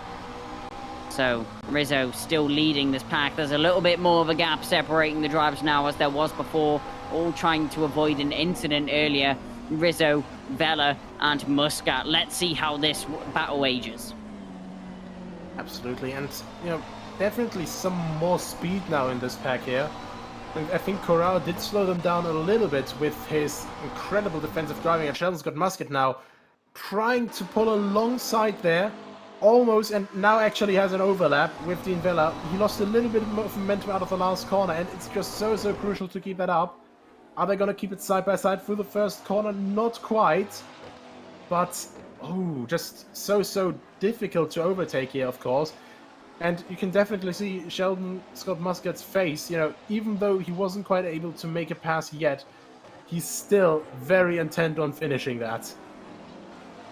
You can tell these two drivers are very wise beyond their years, as both left each other just about enough racing room. A car's width is what is said by the stewards to be a fair amount of racing room that is left. You don't need to leave any more than that. But just about a car's width was left by both of them. Sheldon Scott Muscat didn't turn in, and Dean Vella didn't squeeze him beyond the limit. So that's great to see the sportsmanship from both drivers. But out of the final corner that time, Jason Muscat, how has this happened? Machea has lost the gap to the driver in second position, as Muscat is all over the back of him now, currently in second position, and will soon be looking for the lead, currently hunting him down. And he's already hunted down the gap, but it's the position now that he's looking for. Currently in second position, the number 11 and the number 10 are going to duel it out soon. Absolutely, and right behind that, of course, we always have to remember battling, as fun as it is for the drivers, or, you know, as desperate as it is for the drivers sometimes, it does cost you time, and right behind that, only 2 seconds behind the leader, so 1.5 behind Jason Muscat. We've got Bernard Vella as well, the championship leader, and he'll of course be there again to pick up the pieces if these guys make a mistake. And you can see the concentration on both of their faces. Just no room for error. They both know that, and this is their best shot at gaining some valid points and closing that gap towards Bernard Vella. Yeah, you can see towards the end of the straight there, Jason Muscat just closing in a little bit as they reach the peak speed of the cars. That's when slipstream really comes into play, because that extra couple of kilometers an hour that Jason Muscat is able to get in comparison to Machea in the lead, it really comes into play. But unfortunately, with that straight being so long, it's just towards the end and it's being picked up by Muscat, so it's not enough to maybe even provide an overtake. as it seems like there's been a mistake made by Jason Muscat, as the gap's been extended once again by another 6 temps. It was down to nearly 1 or 2 temps. Now it's back up to, I was going to say 8 temps, which it was before, but now it's 4. Manages to bring it down in the 3rd sector. So Machaya, theoretically, is he quicker in the 1st and 2nd sector, and then Muscat manages to bring it back in the 3rd? Or was that just a bad lap? Yeah, I think it's really the difficult way of telling, you know, if the guy behind is actually gaining on him, or if it's maybe just different strengths playing into effect. Yeah, here of course is the end of sector 1, but then we have our turn 3 and turn 4 here. You can see Melchia now coming into that, and I think last lap Melchia just gained a bit better momentum out of that. We can see the gap opening up here, and I think Muscat may have missed an upshift or something to just have lost 2 tenths there, but Jason Muscat, of course, a lot more aggressive into the chicane here. Will gain a bit of time here, and of course, he has a lot less to lose right now. Obviously, still points positions, but there's a bigger gap to behind to Bernard Veller, the people after Bernard Veller. But you know, he has a lot to gain by going that aggressive, and now within 2 tenths, looking for the inside, but Miguel Melchia is moving over, just leaving the tiniest bit of room there. As they go side by side into turn 1, are they going to be able to make it stick? No. I think the way around the inside is just a bit too short to make it work for Jason Muscat there. Yeah, Muscat now looking for that gap. He knows he has the pace to be alongside, knows he has the pace to get into the lead, but it's waiting for that chance, waiting for the opportunity to get that move signed, sealed, and delivered. As down the back straight now, once again, you could see within 2 temps how strong the slipstream was between Muscat and Machaya. With such a small gap separating the cars, there is basically no air resistance hitting the front of Jason Muscat's car. And you could see that in terms of the pace down the home straight. Once again, there is a little bit more of a gap, so slipstream won't have as much of a heavy effect, which we saw last lap and last time round.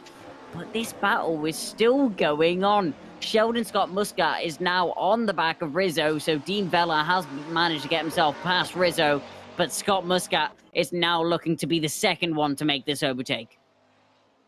Absolutely, and the gap is closing once again. Trying to just get a little bit more slipstream, but looks out of the side, maybe just to let him know, well, I'm here now, I'm ready to attack, because he isn't quite able to put it alongside yet. So the mental attacks are already starting before the physical attacks on the position are starting. Yeah, mind games is a big thing in esports, and sim racing is very early braking there. In comparison to Scott Muscat is Rizzo. He has to take avoiding action in the corner, take a wider line so that he doesn't go into the back of the car ahead of him, does Scott Muscat. But down the back straight once again, slipstream not really having its effect. He has a little look to the inside. Is he going to be able to make the overtake? No, he isn't. Not this time round. Maybe next time. Into the final corner. Who gets the better run out? It looks like early on the acceleration is Rizzo as he pulls away out of the final corner and down the straight once again. Absolutely, and just by the side, it's now almost 2/3 of the way already gone, so 20 minutes just flew on by. I didn't realize actually up until I saw at the timer. So, you know, these races, of course, you know, not a faulty car grid or something like that. But they do keep us entertained here, and we certainly hope that they do keep you at home entertained as well. As we go back to the racing action, and now Sheldon Scott Muscat trying to get a bit more momentum now by taking a wider line, keeping up some energy, and actually a bit too wide now! That's the mistake that he didn't need. No, Sheldon Scott Muscat maybe just pushing the car a little bit more than the limit lets him do. As he looks over to his competitors, laughs at the situation at hand, clearly frustrated at what's happened. But there's no point in dwelling on what's just happened on track. He just needs to keep pushing forward. We pan our vision back to the front of the grid now, as Jason Muscat is still on the back of Mikhail Machaya. Michea just holding on to the lead for now. Muscat waiting for his chance, waiting for his time to get into the lead.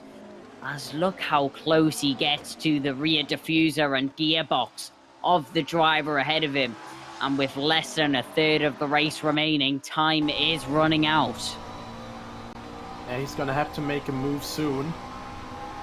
Gonna see, I think we're gonna have about 9 laps left after this one. So really, really difficult for him here. And once again, you can see that little slide there. Actually, Marichia going really, really wide now. And Muscat closing ever so slightly. 3/10 now. And it's going down. Slipstream is in full effect now. Down to 2/10. Is he able to pull alongside first? He's going for the outside again. Actually not quite able, actually just getting an overlap barely there, but can't quite make the move just yet. And that of course slowed both of them down again a little bit. So Bernard Vella in 3rd place, closing the gap a bit more again, and of course waiting for any sort of scraps to happen. Yeah, just waiting for this battle to unfold ahead. Bernard Vella sitting in 3rd position right now, 2.3 seconds off of the leader right now. So just less than 2 seconds away from Jason Muscat. If any sort of collision or any sort of battle starts between the top 2 drivers, that's when Bernard Vella gets brought into the occasion. That's when his chance arrives at him around the final corner now. Can Muscat get a better run than Michea to hopefully get a move into the first corner? 4/10 is what separates them right now. But with Slipstream, you can see the time just falling little by little now. 3.8 temps. Jason Muscat not getting close enough to the leading driver right now of Michea into the first corner. 3.1 kilometers of circuit and 70% is flat out right now for these drivers, as it is majority sector 1 where the braking is done. Yeah, absolutely, and it's just so difficult, of course, to get corners right. Like, you have to extract everything out of the car to get the time here perfectly. Of course, it's not quite the Nordschleife, it's not something where you could mess up every single corner, but the difficulty here lies that you have to be perfect in that section where the corners are, and that is sector 1 and sector 2, which is of course a sector where Michael Michea can always just pull out a little bit of a gap, and of course dirty air will be a factor in that as well. Yeah, dirty air is going to be a major factor, especially through the fast-flowing corners. That's when dirty air really has its major effect on the car behind. If anyone doesn't know, dirty air means that your car understeers more. You're more likely to lose control of your car due to there not being any clean air and basically not having any downforce on the track. Your car can't attack the corners as much. But Jason Muscat dealing with it very well right now, as he seems to not even be phased by the dirty air. Driving like he's in his own air right now, but sitting in 2nd position right now, looking at the back of another car. It's got to be a bit of a repetitive sight. Yeah, absolutely. You have to really look, you know, what you're gonna do though now, because if you get into that monotone rhythm of always just following the car in front of you, if he makes a mistake, you're very likely to make the same mistake, so you have to be alert. At the same time, if you try too much to make moves, then, well, obviously you're going to start making mistakes easier, and Muscat is now running out of time for either opportunity. Yeah, time is running out now. Only 5 minutes remaining, which is just more than 5 laps for these drivers. 5 laps, if that now. It may even only be 4 laps for these drivers. But Portland, a challenging circuit, as we mentioned, not the most popular circuit out there on R-Factor right now. It is an official track, which is being used right now. And the difference that we are using the sprint circuit instead of the international raceway, we are missing out the first 3 corners, which is the first chicane. It would have been a very heavy braking zone and a major overtaking zone for these drivers. But it seems like turn 4, well, what would have been turn 4, our turn 1 is going to be the major overtaking zone now, with Slipstream having a major effect. Absolutely, and I think a lot of drivers, of course, with the extra straight line speed that they have over here, also I think a little bit scared of actually going for the inside here, because they would have to take a lot of momentum out of it, and the track does tighten up here quite a bit. So really, it's so difficult to now gauge how can you attack this perfectly. Michael Mejia just really controlling this race right now and just driving a perfect defense, almost like Kirsten Abeya did at Lime Rock Park. Yeah, Kirsten Abeya, very strong at Lime Rock Park. It's a shame to see that he's not being able to replicate that here, as it seems like he's been lapped, as he is a lap down on the timing screen right now. But look at this view here on the front of the McLaren 720S. A beautiful sound that has been made by that twin-turbo V8 engine, which is in the rear of the car. So a rear-engined car is the McLaren 720S, which does mean that there is a lighter front end. So the rear end is much more planted than the front. So unfortunately, setups are not available for these drivers. So it is fixed setup, which means that you cannot tune your setup to be more in favor of the front or rear end. You kind of just have to get in the car and get used to what you've got. Yeah, this is the, well, I said this before a couple rounds ago, this is the most equal we can get for equal equipment. Even in, you know, same cars, for example, if you would have the stock setup for everyone in the Porsche Super Cup, there's always still a slight bit of difference that you can have just in engine performance or something, because sometimes you just have, you know, a little bit of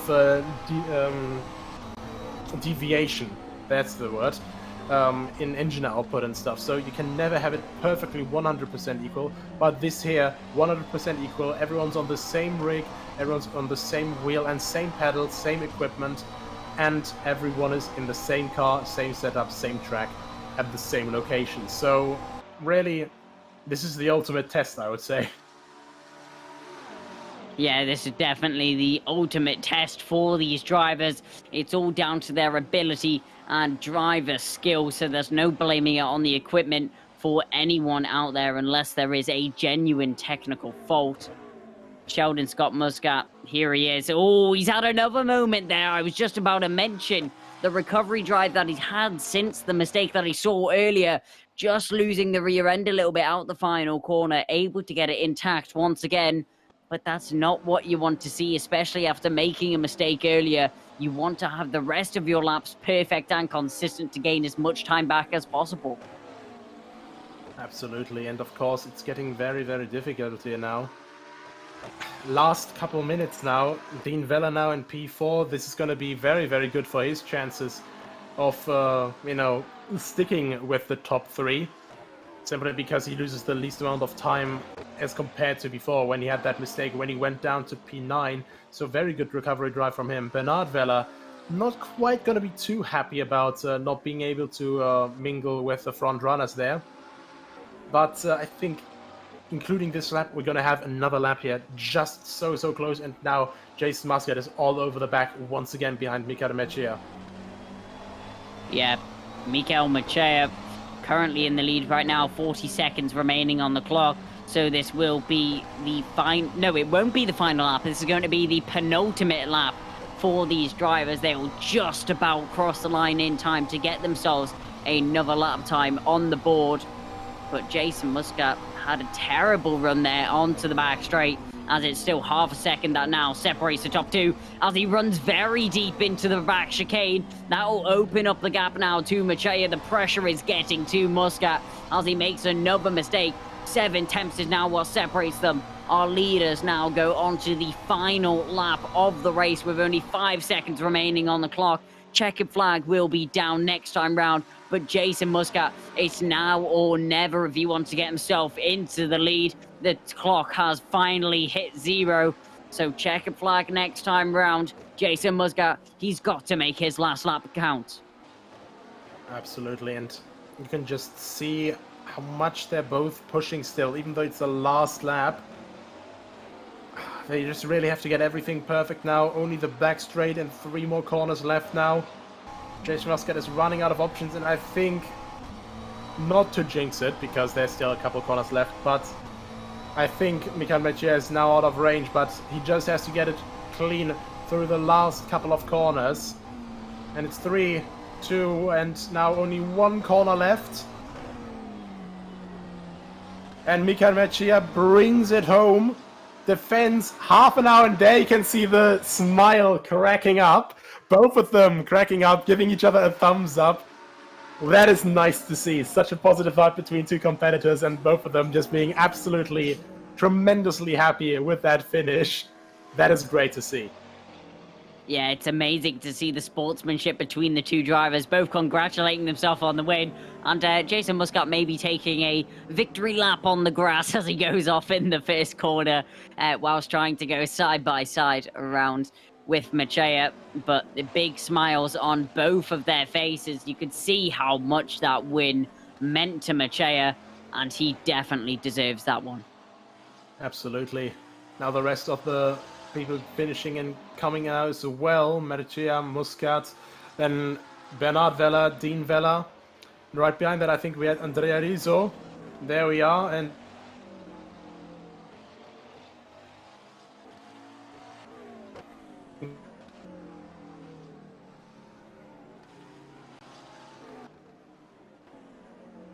actually finishing the race in the pit lane in 9th place. So, slight difficulties for both Abea and Scott Muscat, but I think Foster, Corral, and Rizzo, they'll be absolutely ecstatic about their finish in this race.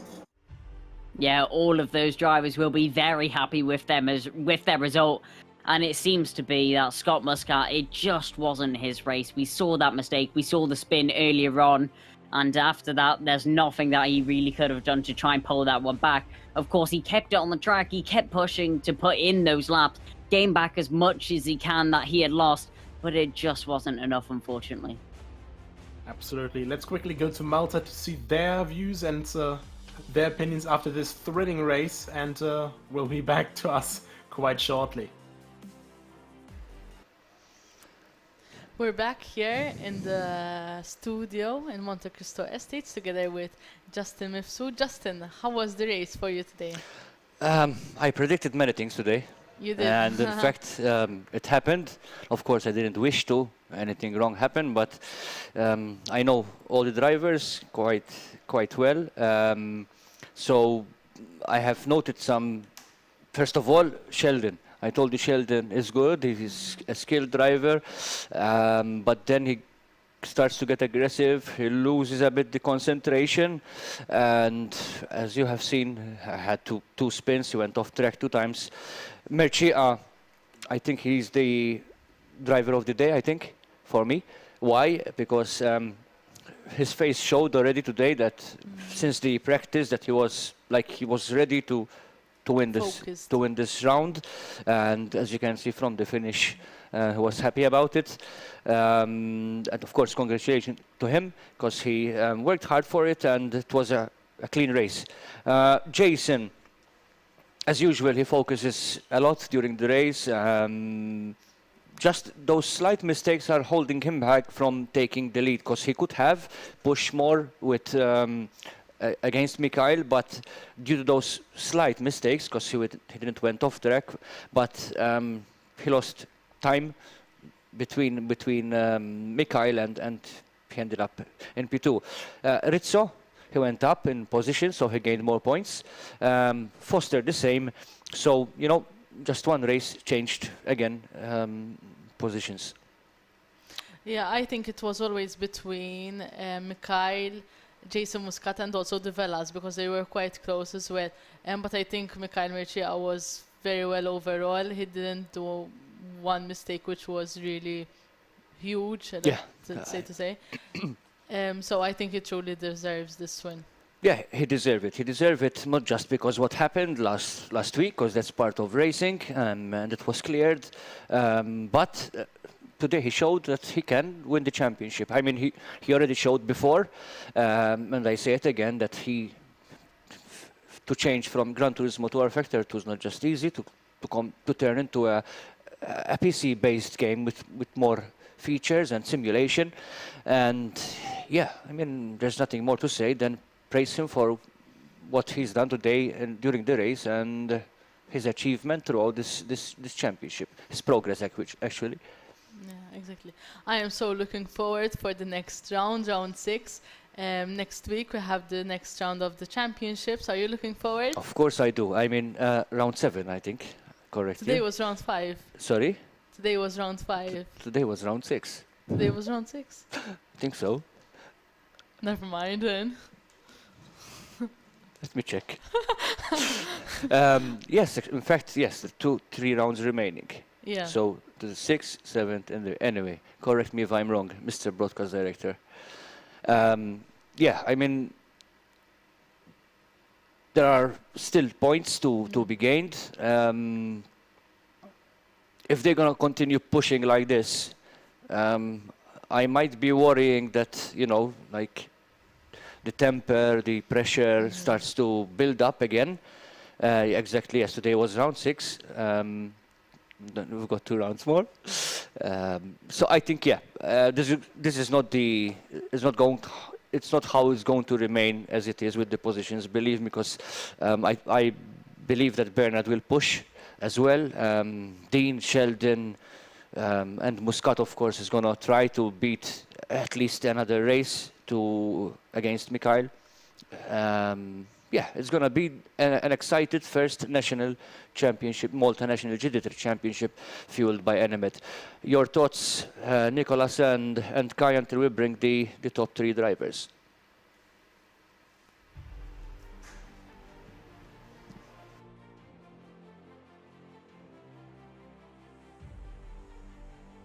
Been on the top podium steps, so that's quite something, but of course it still doesn't quite catch up to the consistency that Bernard Vella showed. I think that is going to be up in the last 2 rounds of a championship, so it's going to be very, very interesting if he can close that gap. I think honestly, you know, they really stole the show today, you know. Jason Muscat and Michele Meccia, they drove a flawless race. Bernard Vella obviously error-free as well, but not quite able to go the pace that they were going in the top 2 ranks, but still staying there, keeping the consistency and keeping the points from dropping that he definitely needs to stay in front of the championship right now. Yeah, it was crazy to see that Mechea was able to pull a 7/10 gap just on the first lap of the race, and after we'd seen that, I think it was fair to say that we knew that Mechea had the pace to pull away from the rest of the pack. Wasn't able to pull away from Jason Muscat though, as he was on the back of that car for the majority of the race. But for defending for nearly half an hour, Michael Mechea held on to his durability and fought through the challenges. He did an amazing job to win today. Absolutely. And, you know, even down the field, Dean Vella with his mistake early on in the race, you know, really good recovery drive from him up to P4 again. And, you know, what can you say other than, you know, congratulations to a great drive.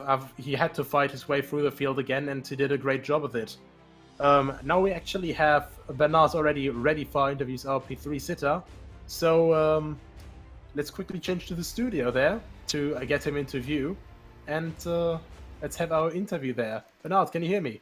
Yeah, all good. Congratulations today to P3. Definitely helping you to retain the championship lead. How was your race today?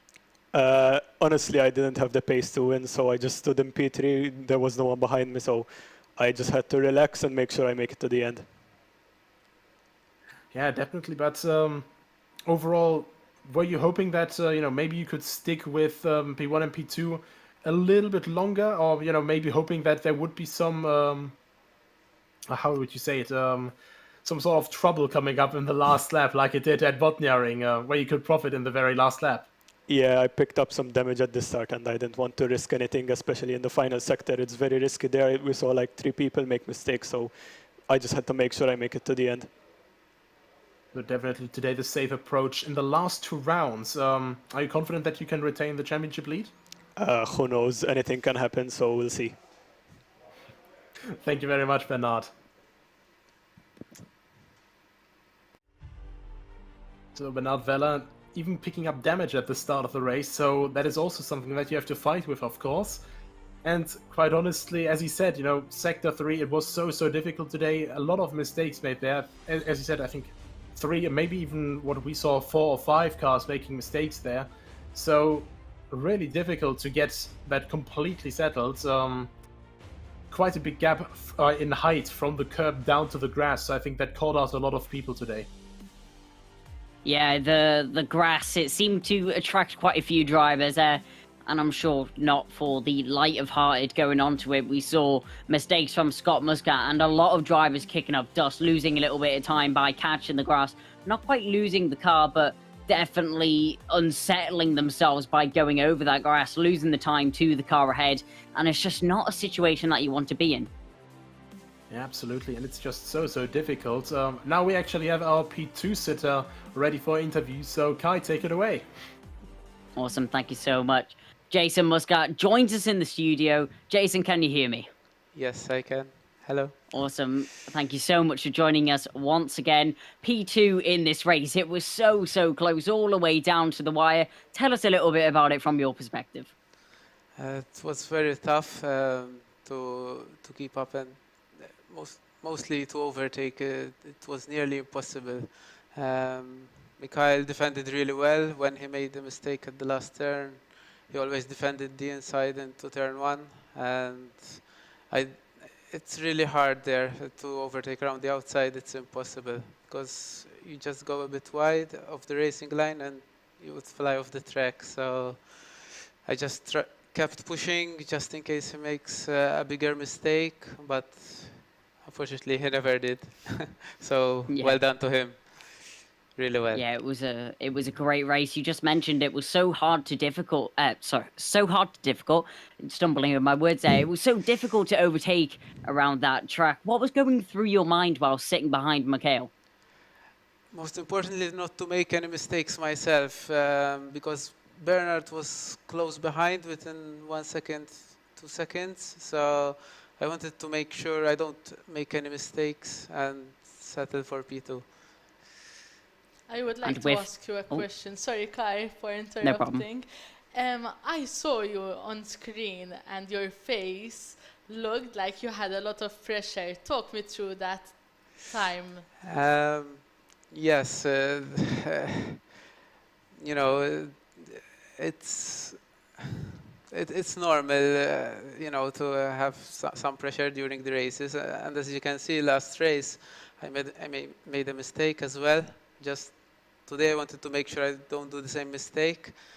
But yes, it's really hard to handle the pressure, but yeah. Yeah, and final question, with 2 rounds left of the championship, what is the mindset going forwards? Qualify the best I can, make sure I don't make any mistakes in the races, and we'll see how it ends. Well, Jason, thank you so much for joining us and congratulations on P2 today. Thank you very much.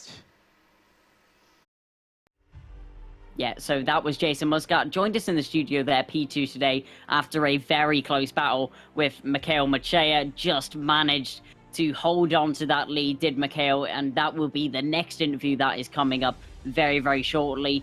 But Nicholas, what did you think of Mikhail's driving? Do you think there was anything better that he could have done?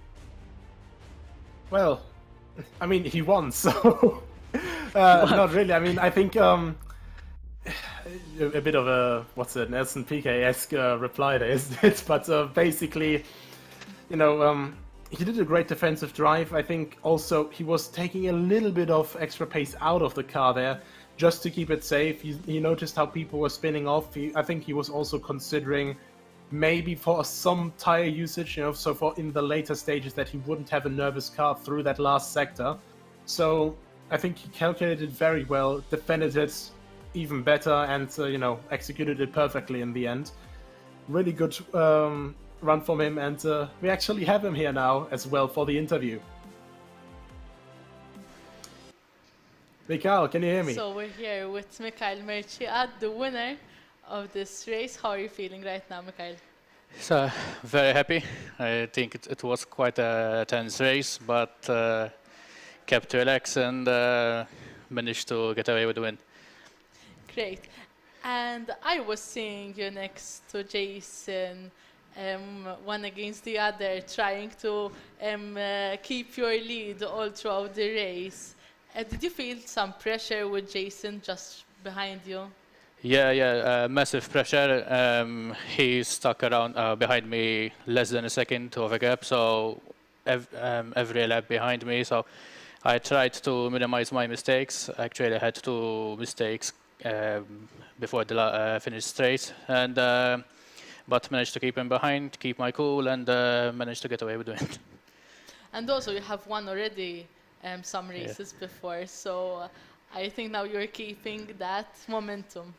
Yeah, it helps me to stay motivated, and after the last 2 races I had, which were a bit less successful than this one, so let's hope I keep this momentum and try to win the last 2 races as well.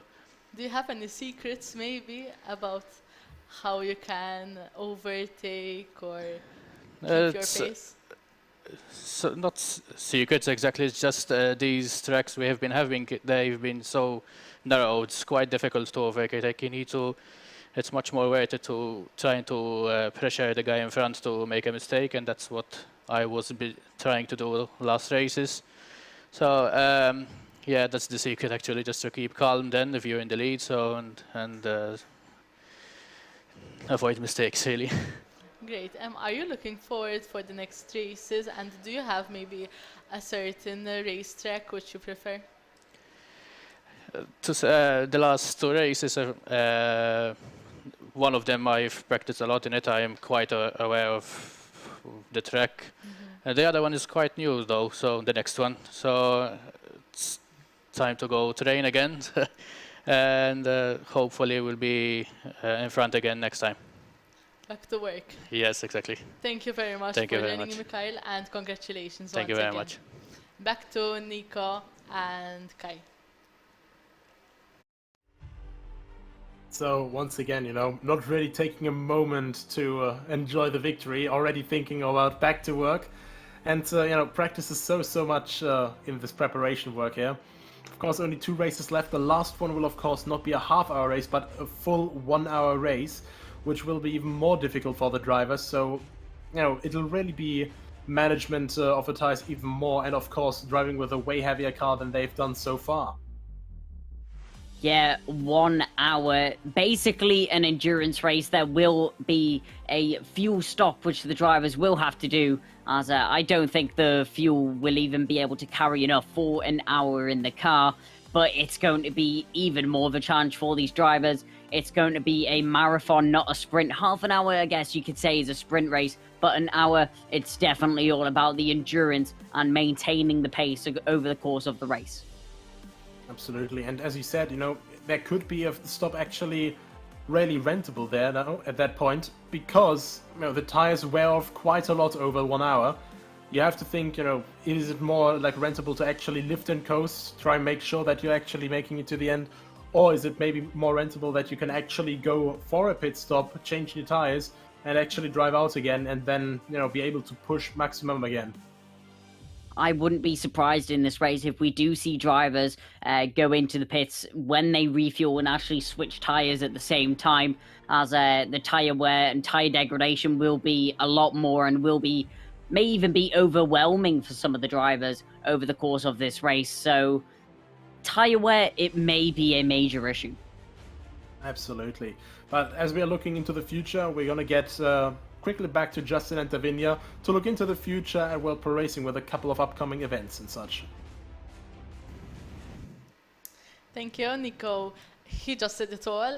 Justin, from your part, any updates, maybe some upcoming events in World Pro Racing? Yeah, first of all, I wish to say a big get well soon to Simon and Kane, your colleagues, who are coming here from university, getting experience and enjoying it, as you probably are as well. Very much so. We wish them well and hope to see them next week. Of course, thank you to Nathan, who's behind the scenes today, broadcasting, actually directing the broadcast, along with also George being floor management, Adrian, the race director today, Nathan, Vella, who was taking care of the simulation for all the drivers, making sure that everything is running well. We're pro racing's upcoming events. We have a new website coming up, a complete different website with more information, better design, more easier to use, so it can handle more information and data, and continue growing with more events, especially the endurances, which we always mention that we will create, and they're gonna be happening. Hopefully we'll manage to create something before the end of the year. We're gonna create also events, especially locally here in our facility. Of course, that was the reason to inaugurate it, apart from the national championship that's going on right now. And we're going to have daily events going on, special weekly, Friday nights, for fun, apart from the training sessions that are happening every day. And of course, something that we're going to do as well is by having the local community, and during our international events, they will be able to join. When we do R Factor 2 events, they can join our simulation. They can use one of our simulators to compete along with the international drivers, our international community. So basically, we're trying to give them experience to race with drivers who are in different countries. To, in esports, we always keep saying that we communicate with each other, make new friends, and in the contrary of what other people might say, that gamers are just lonely people, they're stuck in a room and, afraid of going out or anything like that. So yeah, we gamers are still social, we go out, we have fun and enjoy. So we as World Pro Racing would like to connect, collaborate with everybody, and yeah, so not just the local events for the Maltese or people who are visiting our islands, but also during our international events on R Factor 2, because that is the license that we have in our facility, and hoping to get more licenses in the future. Of course, special events and casuals that will be happening weekly, apart from Monday, because Monday we have the new program now, ACIT. And yeah, so from Tuesday onwards, we'll be creating, of course, multiple events, R Factor, Assetto Corsa Competizione, maybe Gran Turismo, who knows? There are many more plans, of course, they cannot be revealed right now, but not to keep it long, yeah, that's basically it. Yes, we're continuing with the events that we are doing this year, but of course, after a lot of hard work waiting for the facility to be ready, actually not waiting, we were working on it to be ready, we finally inaugurated, and it's running well, people are coming, enjoying it, they're enjoying it. Yeah, we have different cultures coming over. It's not just about the driver, about the race. It's about even stress releasing and enjoying the experience of sim racing as well. So that's from my end. We'll see you next week for the next championship. Yes, thank you very much, Justin, for that very interesting update. I'm very looking forward for the weeks ahead to work with this lovely environment together with you guys, my colleagues from university, and also the races, because we've become quite good friends as well. Yeah, of course, we cannot forget, of course, the commentators, Nico and Kai, who has been with us for the past now 2 rounds. Thank you for your colorful commentary, and of course this is just the championship that we have. We're working now, but many are coming, and as usual, as they know already, Nico is always commentating with us in most of our events, along all the other commentators. I'm not going to mention them all because we keep counting, we keep mentioning everybody. But yeah, thank you, and I'm not going to keep it long, so that's all from my side. I don't know if you have anything to say. I just want to thank you, Justin, and all your team for this amazing opportunity. And as I said before, I'm very looking forward to working with you guys in the near future. Thank you very much for seeing us and seeing the race. I hope that our viewers will be able to join us also next time. I'm Davinia. Thank you for joining in. Back to Nico and Kai for their last comments. Thank you. So, with that, it's basically closing time for us as well. Last comments. I think today we had once again an exciting race going into the last 2 rounds of the championship then to finally crown the champion of the Malta National GT3 Championship, fueled by Enemed. Kai, what did you think of it? I think it was an entertaining race. It packed everything and we had close racing and drivers battling throughout, even from the front to the back of the field. We had a few thrills and a few spills as well. So everything put in, and I'm really looking forward to the last 2 rounds. Same here. And yeah, I think that is a perfect closing comment. This was Nicolas Silverbrand and Kai Bacchini, of course.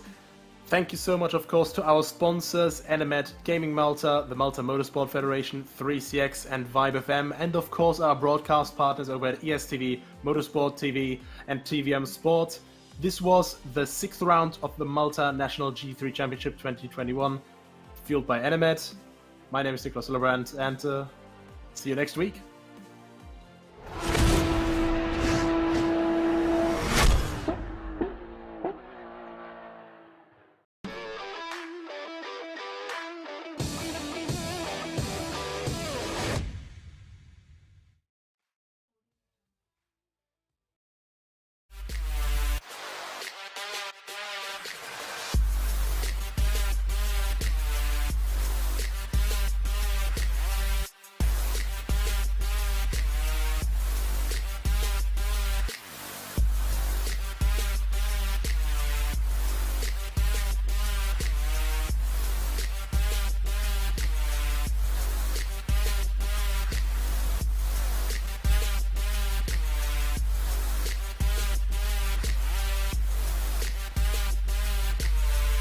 World Pro Racing, where sim racing becomes real.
Office without limits.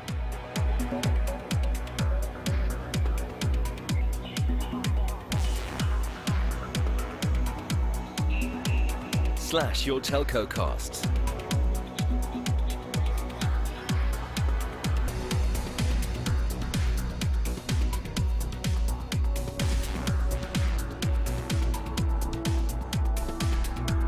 Boost agent productivity and customer service.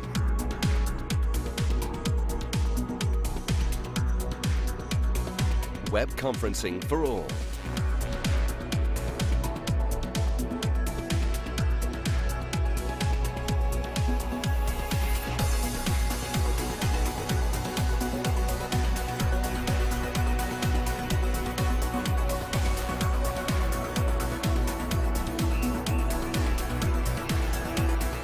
Never miss a call.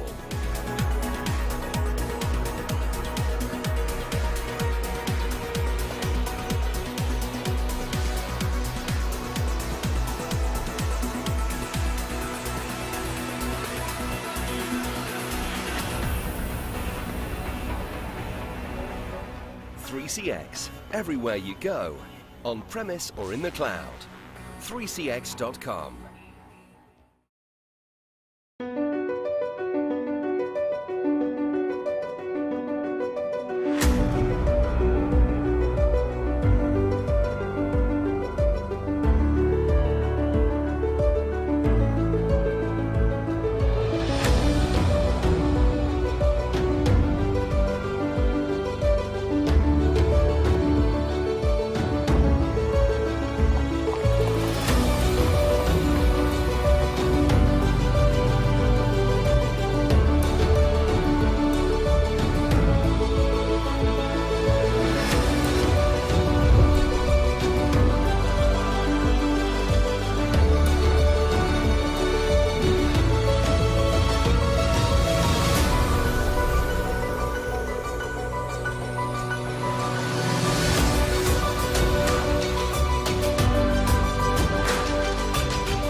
aħna saħħalsulhom il-fuel. Ara ġej. Wara ftit ġranet kellna rebbieħ ieħor fil-logħba tagħna kontra 30 sekonda bil-maqlub.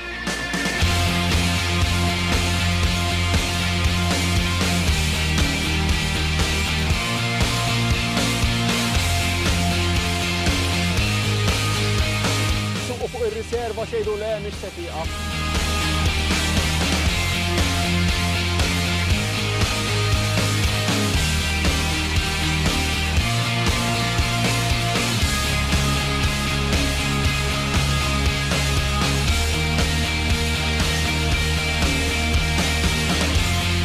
Il-ġimgħa d-dieħla nkunu fuq pompa tal-Enemed oħra nagħtu xi ħaġa oħra.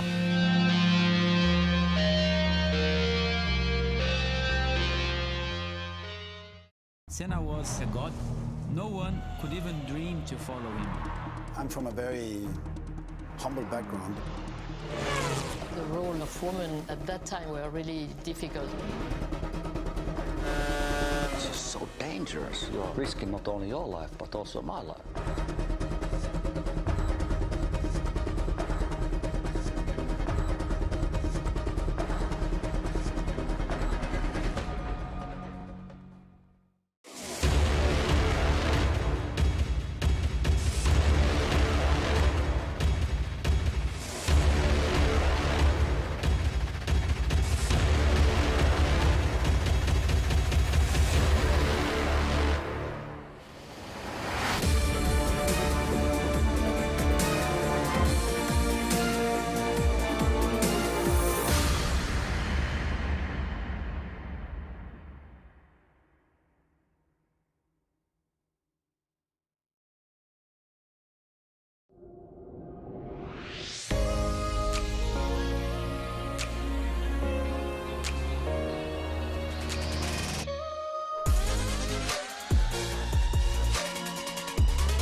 Okay, we proceed to the start.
World Pro Racing, where sim racing becomes real.